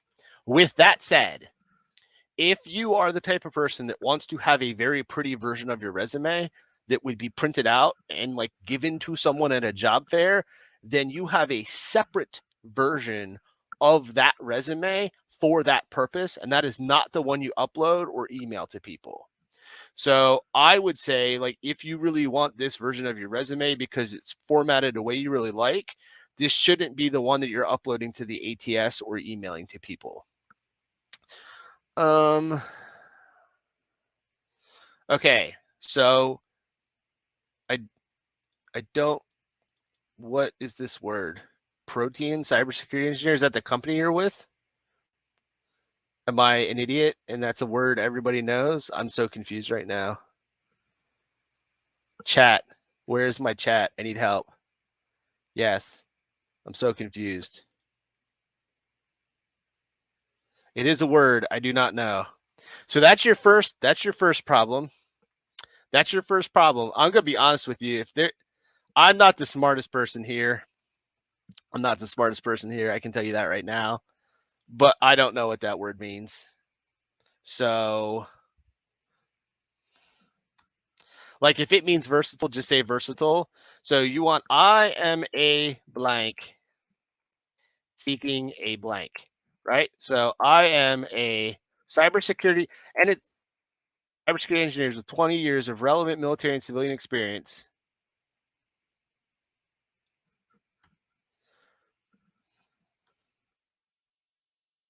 Possessing a broad range of skill sets. All that's garbage.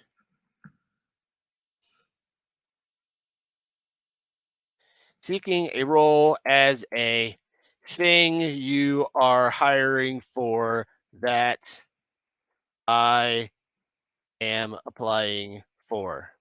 Cybersecurity, cloud engineer, or whatever. None of that other stuff in your summary is helpful or important or relevant, and I would not read your resume. Okay, so cool. So we got that. All right. I have experience with this technology that is listed in your job rec, like AWS and Azure, which nobody uses. Okay, perfect. I am open to assisted relocation in Bermuda. All right, TS, SCI, active clearance. That's it. That's your professional summary. Okay.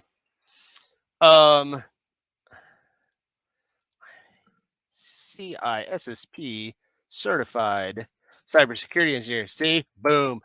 Now I'm interested, Joseph. CISSP certified cybersecurity engineer with 20 years of experience. Maybe on my maybe pile. 30 seconds, maybe pile.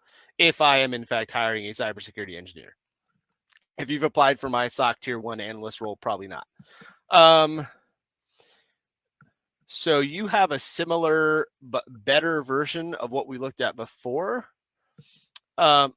Oh, thank you. Sorry. See, I'm trying to do everything. Joseph's just going to come in here and be like, stop tearing apart my resume, man. All right. Crystal management. Is that legal? What do they make it crystal management? You know what I'm saying. All right. Information assurance cybersecurity engineer. So I like that you have netcom spelled out because not everyone will know what that means. I've never seen Global Enterprise Fabric, GEF. I was thinking GFE, Government Furnished Equipment. Interesting. Joseph, I thought I hit approve. Try again. I thought I hit the button. Are you here? You have to hit the camera if you're allowed now.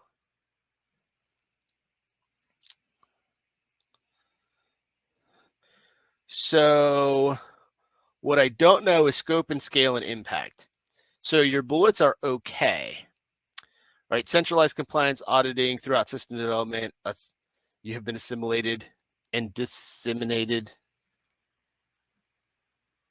Oh, how big, right? Size, scope, scale, impact. Size, scope, scale, impact is what's missing. Size, scope, scale, impact. Who gives a crap? All right. All right. Hey, Joseph. Do you go by Joseph or Joe? Joe's just fine. Okay, Joe. Okay. So, yeah, I did about 15 years of government contracting in DC after about 4 years as a cryptologist in the Navy. Okay. Another a cryptologist. That we're two for We get around, right? nice. Apparently we just know how to get jobs, maybe. Maybe that's it. This is the secret of like how to get a job in cybersecurity.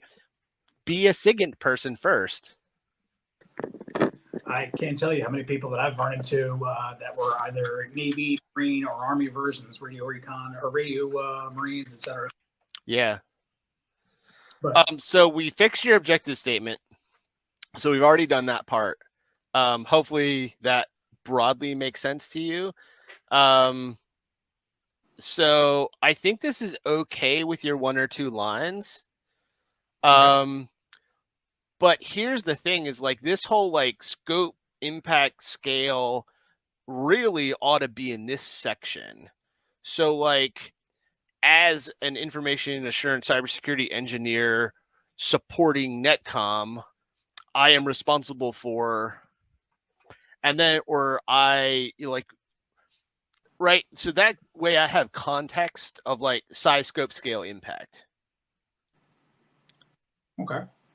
Right. So like, is it a system of like 100 computers, 1,000 computers, 10,000 computers? Like, even when I talk to SOC analysts and they're like, oh yeah, I use the SIM. And it's like, well, how much data do you look at? Like what's the size, scope, scale of what you go through to do log analysis, like whatever it is. And for everybody in the chat, regardless of what it is you do, that size, scope, scale, and impact you have is really critical. So trying to include those numbers and figures and metrics will really benefit you. So like, how many stigs, how many systems get stigged, how many systems get audited, assessed, right? Like how many systems go through the RMF process. That's all the stuff that would help beef up your resume. Your resume is pretty good, but Now, I think that would get it to the next level. So this was an entirely, the Global Infras Fabric was basically a secure platform as a service, or even service. Yeah, basically it was a platform as a service. So everything was very elastic. We were constantly standing things up just to spin them back down. So these systems, like your raw counts, basically were changing almost every day, which was I mean, actually, I should find a way to incorporate that in, because when I first got there, there was absolutely no tracking, and I had to start from scratch with a team that had been working on this for like 5 years, and I walked in on their like deadline.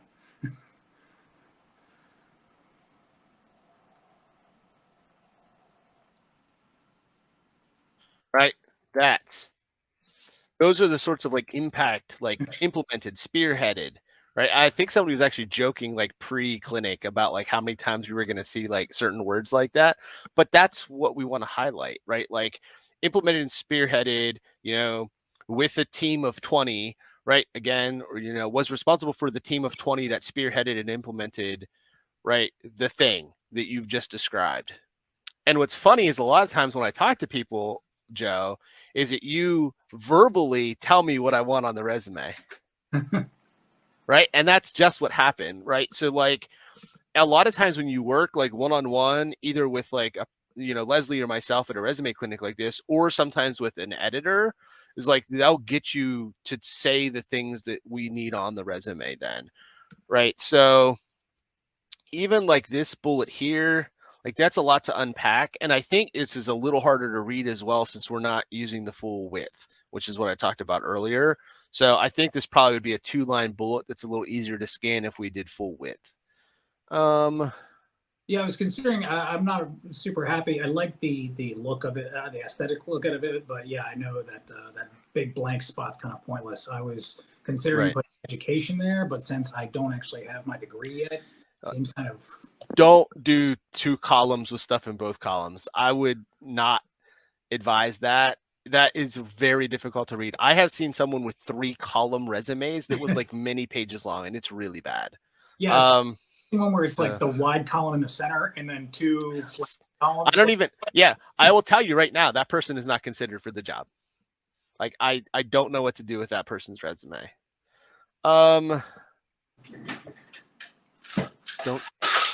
So what else? So again, I think in here, we probably would want just as much as you can, like what's routinely, like people are like, oh, I routinely did something like on a weekly, daily, monthly, quarterly, yearly basis, collaborated with a group of 157 engineers to do X, right? That's sort of how I would reword that, if that makes sense, right? So instead of using words like heavily, big, right, actual on a quarterly basis, weekly meeting, like led, facilitated, participated in, right, with a group of XXX people where we did stuff, right? And like it got better or whatever, right? Some of these, like, I mean, we're all been part of interagency working groups, right? And it's hard to say what they do because they never do anything, right? But we participated, right? Like provided technical expertise to the interagency working group on a weekly basis.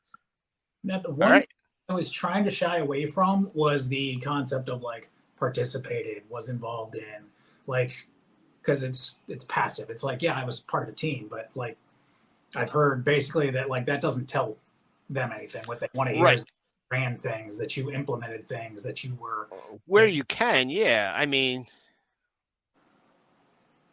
collaborated is better. So there's like, I understand what you're saying, and there's better, right? Like led, facilitated, was responsible for, implemented are all really, really strong, right? Especially led. I led this project, or co-led. You're definitely allowed to co-lead things if like you co-led something. But then like that's not true of everyone, right? Some people were a participant. So then like then you get really creative, and this is where like we talk about like, were you a technical contributor? Were you a technical expert? I was a technical expert who contributed blah blah blah, right? So like, yeah, we want to stay away from like I was a part of this team and this team did something, right? That's very passive. It doesn't sound like you did a whole lot. That sounds like you were the person on the group project who showed up the day it was due and didn't do anything, right? Like provided technical expertise on, quarterly system engineering plans for the global naval metaverse, right? Great. Perfect. So you're on the right lines of thinking. I just like collaborated heavily also doesn't tell me how often. So we see this a lot too, where like people will say, I presented like once, like you presented once. If you only presented once, if it wasn't to like the president, then it probably shouldn't be a bullet, right? I mean, it would have to be like some major level presentation to put one single bullet on your resume for one presentation. Did you have some other questions? Because I think a lot of like, this is really good. You have the number of customers here. Like you have good bullets broken out to and acronymize them or whatever we decided was a word earlier. So again, like you definitely have a pretty good start. We're like really nitpicking now and tweaking some things. And then as you go back farther, there's probably a little too much, and you could easily cut this down to get to 2 pages, which would almost make Lesley happy. Yeah, it started as 2 pages, but it was like, I think I probably had to play with margins just to keep it on 2 pages before you started. That's because of all this white space. Yeah, absolutely. Also, I did a quick word count check, and I think I'm sitting at like right at 750 words, which from what I've heard and seen, like that's way too much. Like people are pushing for like 550, 600 as a rough guideline. And it will depend. I have a 3-page resume, and I'm sure mine is probably closer to 900 words, but that is more common in the DoD contracting world. Right. So in commercial space, much less than we're used to from the DoD federal contracting space. That's actually, right? I should have probably led with that. All of this aside, I'm actually trying to transition to private sector out in San Francisco. Yeah. So you definitely want to try to get this down to 2 pages. I would change the layout so you're using the whole page. Oh, apparently I skipped someone's resume at some point then. But I think you're on the right track. So there should be a number of other career things. If you're in VetSec, you can always go to the resume channel. But the number one thing you'll need to do is tighten up to show impact, metrics, and then probably delete some of the older stuff.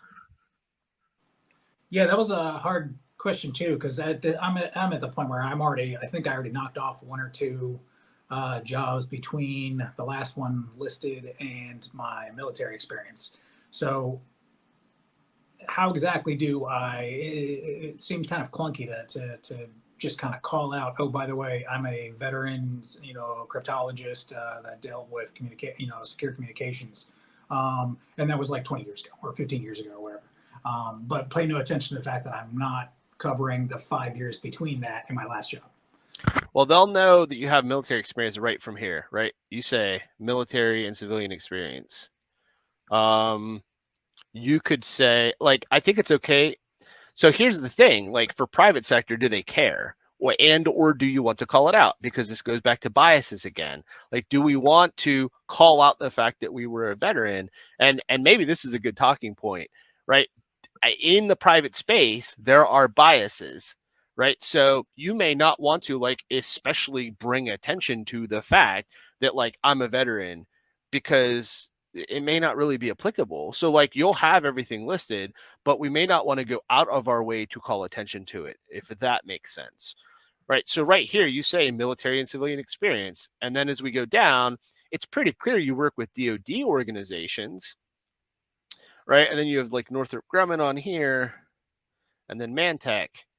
So, do we want to call out, we could say operated in multiple foreign countries would be another way we could do this. So now it's not just which countries, because maybe for commercial work, they don't care much maybe about Afghanistan and Iraq, right? Maybe not a lot of business there. So I specifically try to keep Afghanistan in there as maybe a launch point to highlight my experience in high stress, critical environments.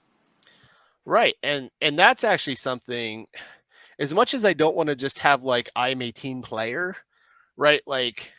You could wordsmith that into this objective, right? 20 years of experience, right?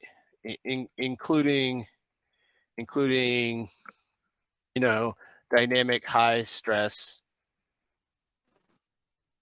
Right? And that would be about as much as maybe we would want to call that out, right? But because then if you get asked about it, you can be like, oh, I was, here in Afghanistan doing X, Y, and Z, right? Because most people won't have that experience, right? Especially out in the commercial sector. But yeah, I think overall you're just going to want to like change the format and then see if you can get it down to 2 pages. Like poems, if that's not spelled out somewhere, like you will have to explain what that is to someone in the civilian sector. I've blown it out, but yeah, I don't think it is actually spelled out in there. Right. And like, will they care what skiffs are? It may not be applicable at all. And this is where you start to tailor the resume, right? If it's really straight commercial work that's not related to any of this, like do we try to pare back some of the specific terminology about stuff that like, you know, Lockheed Martin was going to care about that, like, you know, a startup in, you know, Arizona doesn't care about. So those would be my other thoughts. Again, this goes back to something we talked about really early into the clinic too, about like tailoring it for the industry as well, right? So can you continue to sort of like civilianize the resume for a commercial variant? Yeah, especially as you go back farther and farther. It's more military. It's definitely more military, but it's also more untouched. Like more recently, it's one of those things that's like, it was 10 years ago. So I took a lighter touch to my editing and updating. Right. And so, yeah, it still very much looks like a, 5 to 10 years in government contractor in DC's, right. word salad resume. All right. Well, I have a few other people and I want to try and get to at least 1 or 2 more. So Joe, thanks for hopping on and hopefully this has been helpful. Yeah, no problem. Are you going to export this? I wasn't going to. You just have to watch the replay. Yeah, no worries. Okay. Thanks so much. Thanks a lot. Care. Take it easy. All right. So I think at some point we went back because somebody wasn't here. So I have one who DM'd me from someone. I think it's a John Doe. We probably did not look at this one yet. Hopefully you're still here. If you're still here and you want to join chat, you can. Okay, so we do. So Kurt.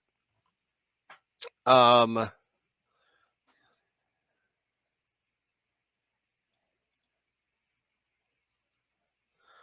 right. So those.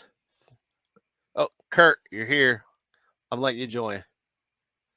We'll spend like 10 minutes on this one, Kurt. So it's got to be fast. Very fast. Hopefully you've had a monster or something. Barely. Can you turn up your input? If you have input settings, it's down very low. Can anyone hear Kurt?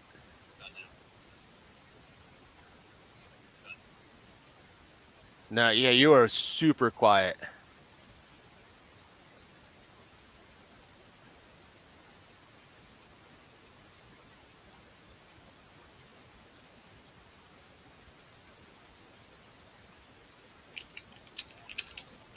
I can hear the typing quite loudly.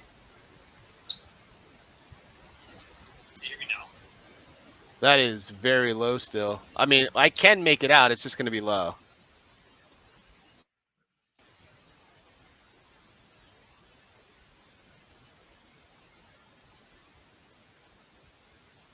Yeah, the headset made no difference. I wonder if it's not working with your headset, actually. Tom has a good point.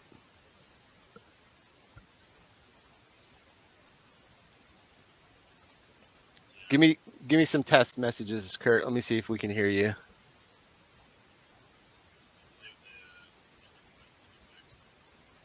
Even with my volume maxed, I can't hear you now.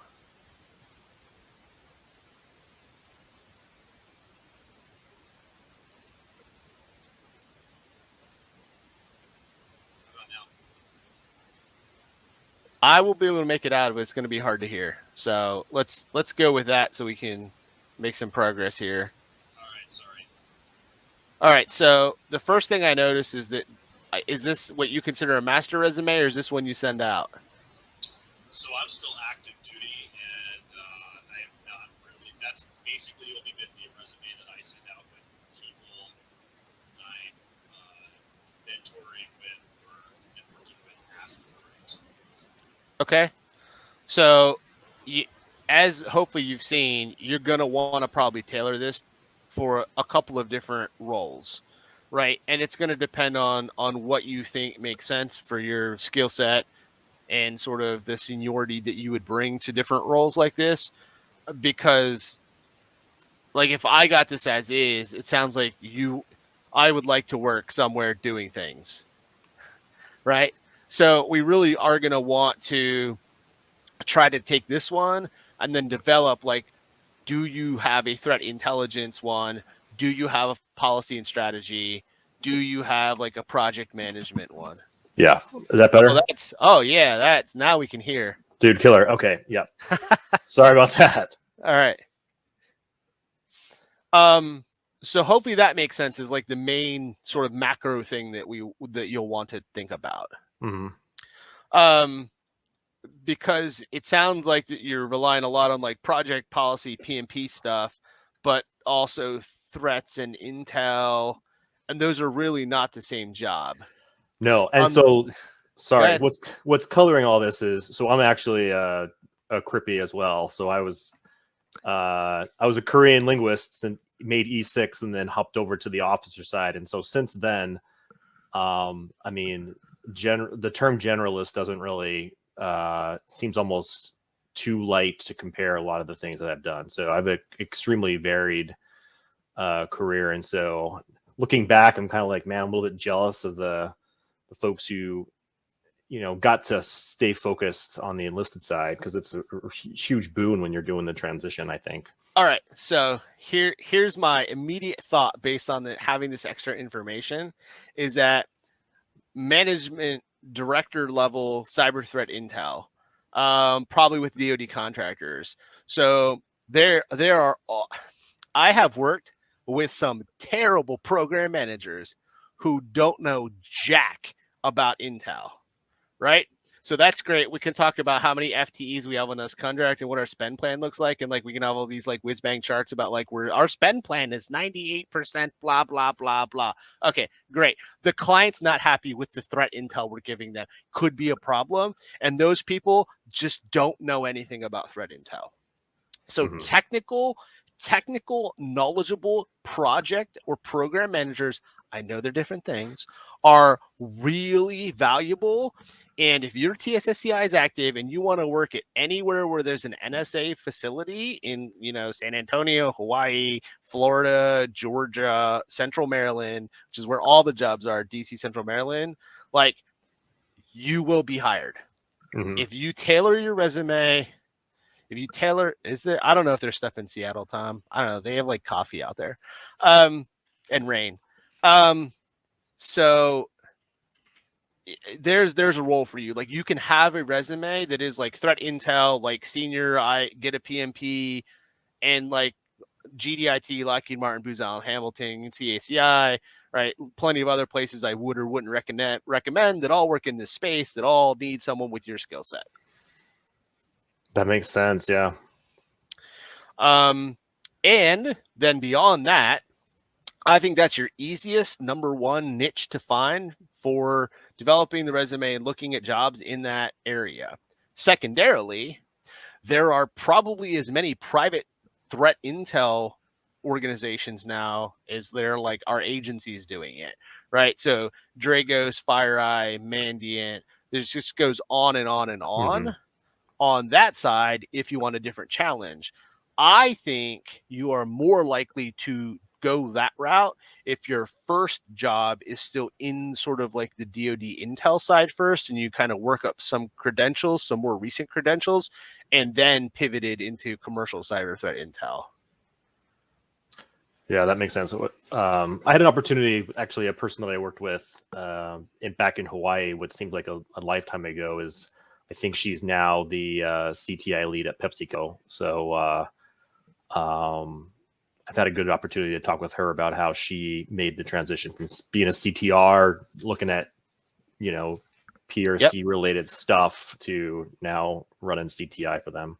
Yeah. So, and there are some other really big organizations where you could be applicable to. Like, I was at one point talking to some people at Bank of America, right? So there's some other like Fortune 25 types of companies that essentially like have really in-depth cyber threat intel teams, but it's only some of the largest companies, right? So, but there are options there as well. Some of those companies, especially the financial sector, love to hire people with clearances, right? Because like they have to know that you're trustworthy, right? There can be like zero insider threat. So there, I know for a while, a lot of people would like go from NSA and like go up to the financial sector, which apparently they pay more than anyone else. So, I mean, I guess when you have all the money, it's how it works. Yep. So that's like really at the macro level, some things I think that you could probably consider and like try to continue to make those connections and sort of get the mentorship from people that have done that route. There are a ton of roles. And like, even when we talk about like a senior role, like that could vary depending on like what is available when you're getting out and what you're comfortable with. Like, so some of the project management stuff that comes to my mind that I've seen, even teams as small as 15 or 20 really struggle for a technical program manager that has all of the skills that you seem to have. And then there's even larger ones above that as well. And then that will depend on sort of the organization or client that you're supporting and the actual like DoD contractor you're employed with. So some people might take you on at a more senior level, and then there's going to be other corporations that maybe want to hire you at just like not quite that level, and that'll all depend on like maybe like some of your networking and who you know. And there are big differences between some of the big contractors you've heard of, right? So there's some big differences between like Booz Allen Hamilton's internal model and how we handle things, and like GDIT and CACI. Just so you know, they are all big and there are a lot of similarities, but there can be some differences as well. Right. And you're speaking specifically to the federal space right now. Right. Correct. Yeah, That's yeah. correct. I think there's other people out there like Rob Lee and others who can talk more about like what the commercial side is like. And Lesley and other folks doing commercial cyber threat intel. But like someone said, yeah, I actually saw that Disney one because I may have gotten an email about that. And I was like, is this really from Disney? Is this spam? And there are organizations that do that. And some of the threat intel is like very much what we think of threat intel. And then some of it is more like business threat intel. So you'll just want to like be very specific if you end up in an interview, like what does the job entail and what are we doing? Yeah, even the slicing the pie between things like malware analysis and then more of the strategic level. Hey, who are the actors that we care about? What are they doing? You know, I mean, it seems to vary quite a bit. Yeah, there and that's a big problem across multiple specializations. I actually talked about this on a different presentation. Like, I am a less technical cyber threat intel person. I am the person you want talking to people and explaining things, but I'm not going to RE the malware even at a first level pass. You don't want me looking at the packets. Like, that's not my area of expertise. I can write reports. I can give presentations. I can understand what you just said about the DLL, and I know why that will be important. But like, I'm not going to analyze the DLL myself, right? And there's room for you in this world to fit in based on your background and what you would bring to the table. Yeah, that's really encouraging to hear, because I think what I've been doing now is trying to determine if there's space to sort of become that technical person. I mean, I'm going to be 42 when I retire, and so I don't have a ton of time to become like the next, hacker. So I'm trying to see if the juice is worth the squeeze and how far you need to go to be, get a good job. Yeah. And this really depends on what it is you want to do and like where you want your career to go in the next maybe 5 years. So like, there are definitely people who are your age who are getting out who become like super hands-on and technical. And there is a space for that if that's really your thing. And that is really some people's thing. Like, I work with a guy who, like, I don't know that he ever was not on his computer doing something. It was insane. And while I appreciate and need people like him, that is not me, right? Like, I am not that person. So it just depends. Like, if you love doing that and you like take a class about reverse malware and you're like, oh my God, this is the greatest thing ever. I never have to talk to anybody. I just get to reverse malware and write a report. And that's amazing for you. there's room for you in the DoD world and out of the DoD world to be a malware, reverser. If that's not appealing, then there is room for people who, go to the meetings, help develop strategy. I call them explainer in chiefs. There's a huge need for this in different specializations, and certainly in the threat intel space, people who can explain things, so that the malware reverser doesn't have to talk to the SES, and I can explain that. That's really important. Yeah, I mean, I just talked to a guy who was an MSSA grad, and his job at Microsoft right now, he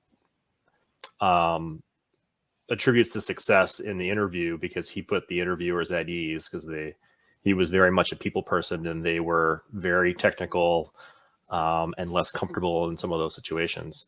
So they brought him on to be the balance to that really technical, sort of nerdy side. Yeah. And even those communication skills, written communication skills, helping us write the report, right? If the program manager is part of the job, and it's not always, but if part of your job is to like QC some things, right, and you don't understand anything that we're talking about, well, then you really can't help us write better reports, right? You really can't help us because you don't understand what's happening, because you don't know what an APT is, right? You wouldn't be able to know that this is wrong. Like, you would never be able to call that out. So again, technical managers there's definitely a niche there. So I would say you probably should start to try to take versions of your resume for some of these different roles. And you can have sort of like a technical program manager in the threat intel space. I think maybe that's a version of the resume. And then you can also have one that's more like program manager in the DoD world, which maybe will have less technical things and like more of the generally applicable skills that you would bring to the table.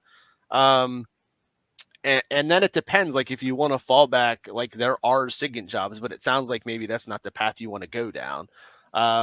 But that there are only a few organizations that can do that, and we all know what they are, right? Right. It's not like Google's hiring a whole bunch of SIGINTers to do SIGINT, I hope. Well, theoretically. Yeah. My wife will only tolerate being in the DC area so long. So I've heard that before. At some point, we're either going remote or we're going to move to the Pacific Northwest. Okay. Yeah, there's a reason that Fort Meade is 2 miles that way. Yeah. All right. Well, let me get to at least one more. I appreciate you jumping Thanks. on and sharing your resume. And hopefully this has been helpful. And then you can start to kind of go down a couple of paths as you look to transition. Yeah, fantastic. Thanks a lot for your time. All right. Thanks a lot. Right. Yeah, bye. Bye. All right. I think there's one more resume in the queue from Requiem. Is that who this is? No, I think, we must have just skipped one at some point. Who is emailing me? Yeah, Big Four type consulting as well, just to piggyback on that. Like, yeah, even in commercial, like Ernst & Young, Deloitte, KPMG, like Booz & Co., right? There's definitely Accenture. There's some other program management sorts of technical roles that need technical people that also can talk to people and manage them. Yeah, I think if you've sent me your resume, I have looked at it so far. I think Austin sent me one on like VetSec where he asked about it. I don't know if we've seen Austin's though. There's a lot of things to keep track of. So if someone has one, we could definitely do one. Or if anybody else has questions, I will try to answer them.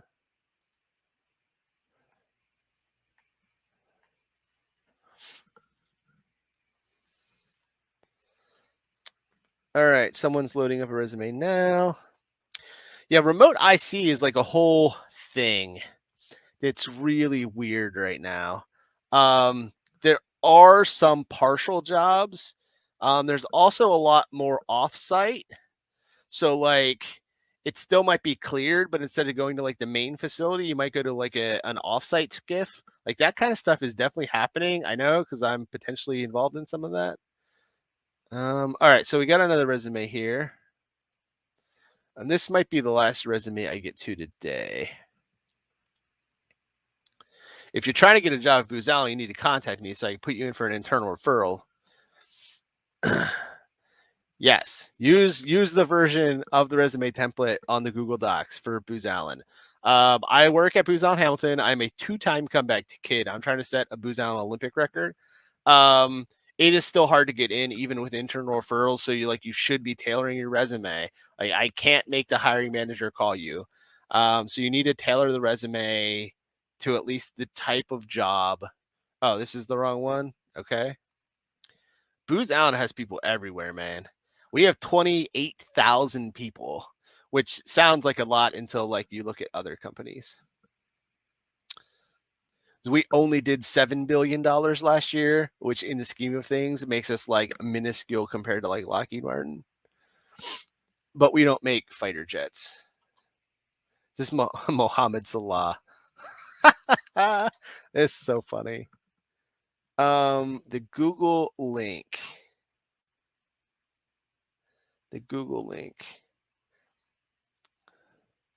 Hold on. I'll relink the slides again. Hold on real quick. This is the PDF of the slides. And within there should be some links to at least 3 different resume templates on that one slide about resume templates. And there's actually a link to the whole repository from a different conference that I'm involved in on the resources slide. All right, so Mohammed Salah, best striker in the world. Thank you very much.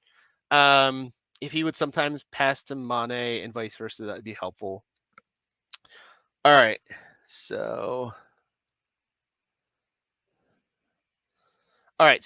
student veteran seeking entry-level position with digital forensics incident response. See, that's pretty good. I would probably put DFIR. Oh, if anybody wants to jump on camera, we can do that as well.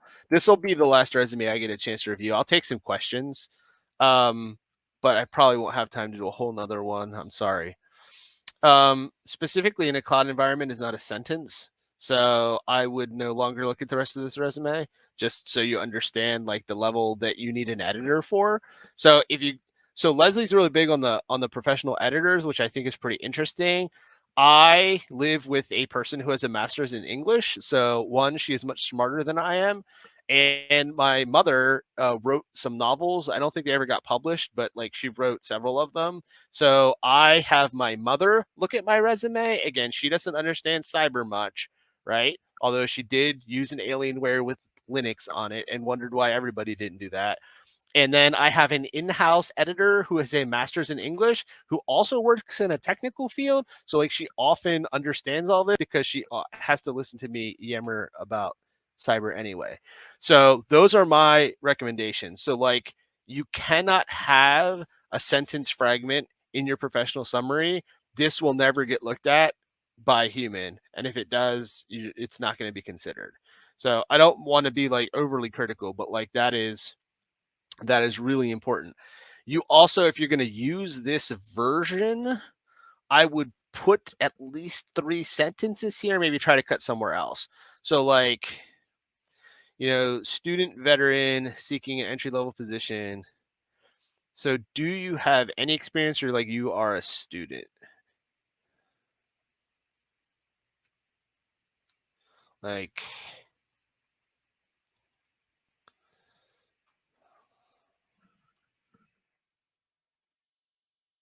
So assisted relocation, assisted, however you spell that.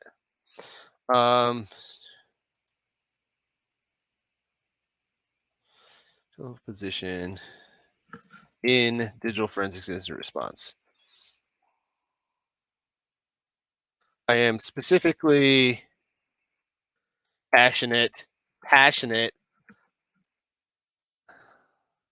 about cybersecurity with cloud environments. I do X, Y, and Z things in cyber security, blah, blah, attend DEF CON, CTFs, Hack the Box, something.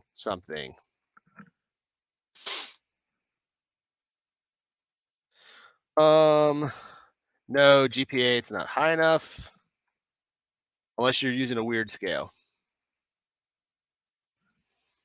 You can, if you've graduated, you can just put the graduation date. You don't need the dates you attended.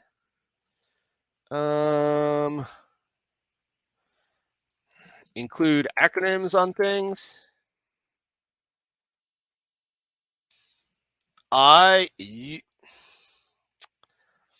Somebody is probably going to call you out that is not a very technical skill, and I don't necessarily agree with them. Yeah, I've seen IOC so many different ways. People, you know what? IOCs are bad because IOCs never come with context. Like my buddy Andy Piaz and I could rant for we could have a 3-hour clinic talking about why IOCs are bad. What's the age of? How long am I going to keep this random IP you gave me in my firewall? Because the IP is probably already changed by the time you get it to me, because I had to copy and paste it from a PDF that the FBI put out from an investigation they finished 7 years ago. Context. Give me some context. What are the observables? So if you want to talk about Google dorks, I would make it another line, and I would probably say like OSINT proficiencies in areas such as Google dorking and something else. No, those are like network basics, and knowing that the OSI, please do not throw small pizza around, is not a technical skill. So you can't list like, I am aware of the OSI model. I am aware of math. Like, that's not, you're not helping yourself when you list stuff like that.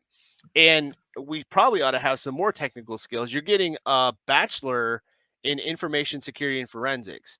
So like, what other technical skills are you learning? Like, are we learning like hex editors? Like what else are we learning that's applicable that I would want right here that's applicable to the job you're applying for? Because hopefully this is your DFIR resume, right? This should be the DFIR version of the resume.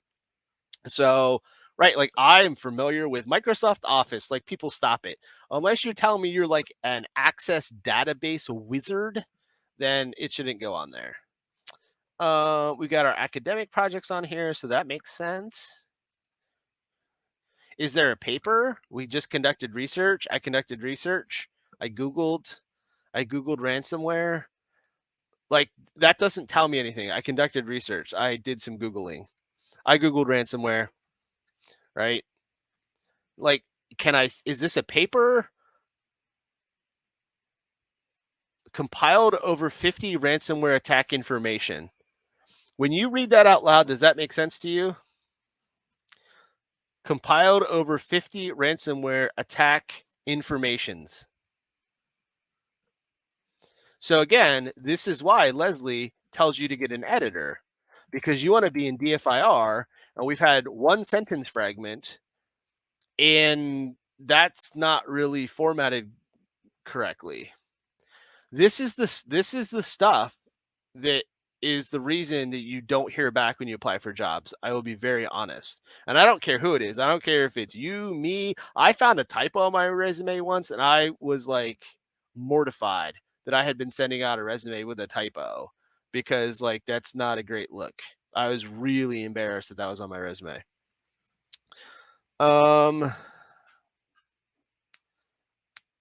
Like, what's the case study on? I created a case study. There needs to be more information here. Is this an actual certificate you have? If you actually have Security Plus, then that's got to be up here, maybe under technical skills. I don't really like technical skills, like cybersecurity skills and certifications and things I do that are super duper technical. Right? Like IDA Pro, Udemy class 20, class 40 hours, certification number, blah, blah, blah, blah, blah.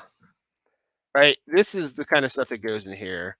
Like, competed in a forensic focused CTF at Blackfest 2042, right? That sounds bad. Black hat. VetSecCon. VetSec. Something. So the one thing about like trying to beat the ATS as well. Yeah, if you're studying for it, no. If you don't have Sec Plus and you list it on your resume, that's fraudulent. I once was trying to hire a colonel who was getting out of the military, and he listed CISSP on his resume. So I went back to our recruiter and I said, can you ask him when he got that? Because colonels don't do things. Like, they're not doing stuff. They're like walking around and like telling people to shine their boots. Okay. They don't do stuff, right? They're in charge of everything. They sign a lot of paperwork and work really long hours, like taking care of everything that everybody else has screwed up in the military. Right. So I was like, when was his CISSP? When he was like a lieutenant? Was it from like 1993? He hadn't gotten it yet. He was studying. So he was blacklisted from being hired at Booz Allen Hamilton for lying on his resume. You cannot put that, like taking a security plus class boot camp, like you have to, like, that's very dangerous. Very dangerous. All right. Somebody else sent me the resume and I want to try and get to it. I know there's only like 5 minutes left. I think this is going to be the last one. All right. No, that was like, what happened? I just inceptionized everything. No, that's the Muhammad Salah one. Oh, that must be all of them then. Okay. All right, everyone. That was probably as many as we can get to.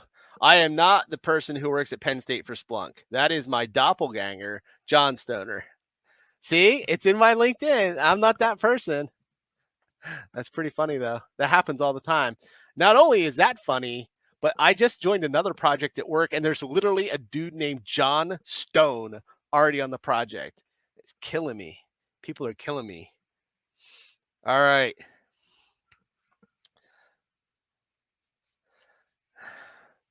So I think that we are probably done with our 3-hour resume clinic. I was so glad that Lesley Carhart was able to help us for a while today. She helped me with some of the slides. She's super knowledgeable. She just did a talk on like the 26th at SANS about resumes. It's like an hour-long presentation. So if this is sort of the information that you need, she just gave a talk. It's already on YouTube. So feel free to go look that up. It is in the PDF slide deck on the resources tab. If anybody has other questions, I am currently in the Discord and I'm on Slack, but I am literally buying a house tomorrow. I'm literally buying a house tomorrow and then moving on Saturday. So thank God that this was scheduled for today, or it would have been super problematic. So hopefully everybody found this helpful and somewhat entertaining. And, you know, make sure you include Swagger University and all your technical evocation certifications on your resume. And Liverpool's the best soccer team. Liverpool's the best soccer team, Jake.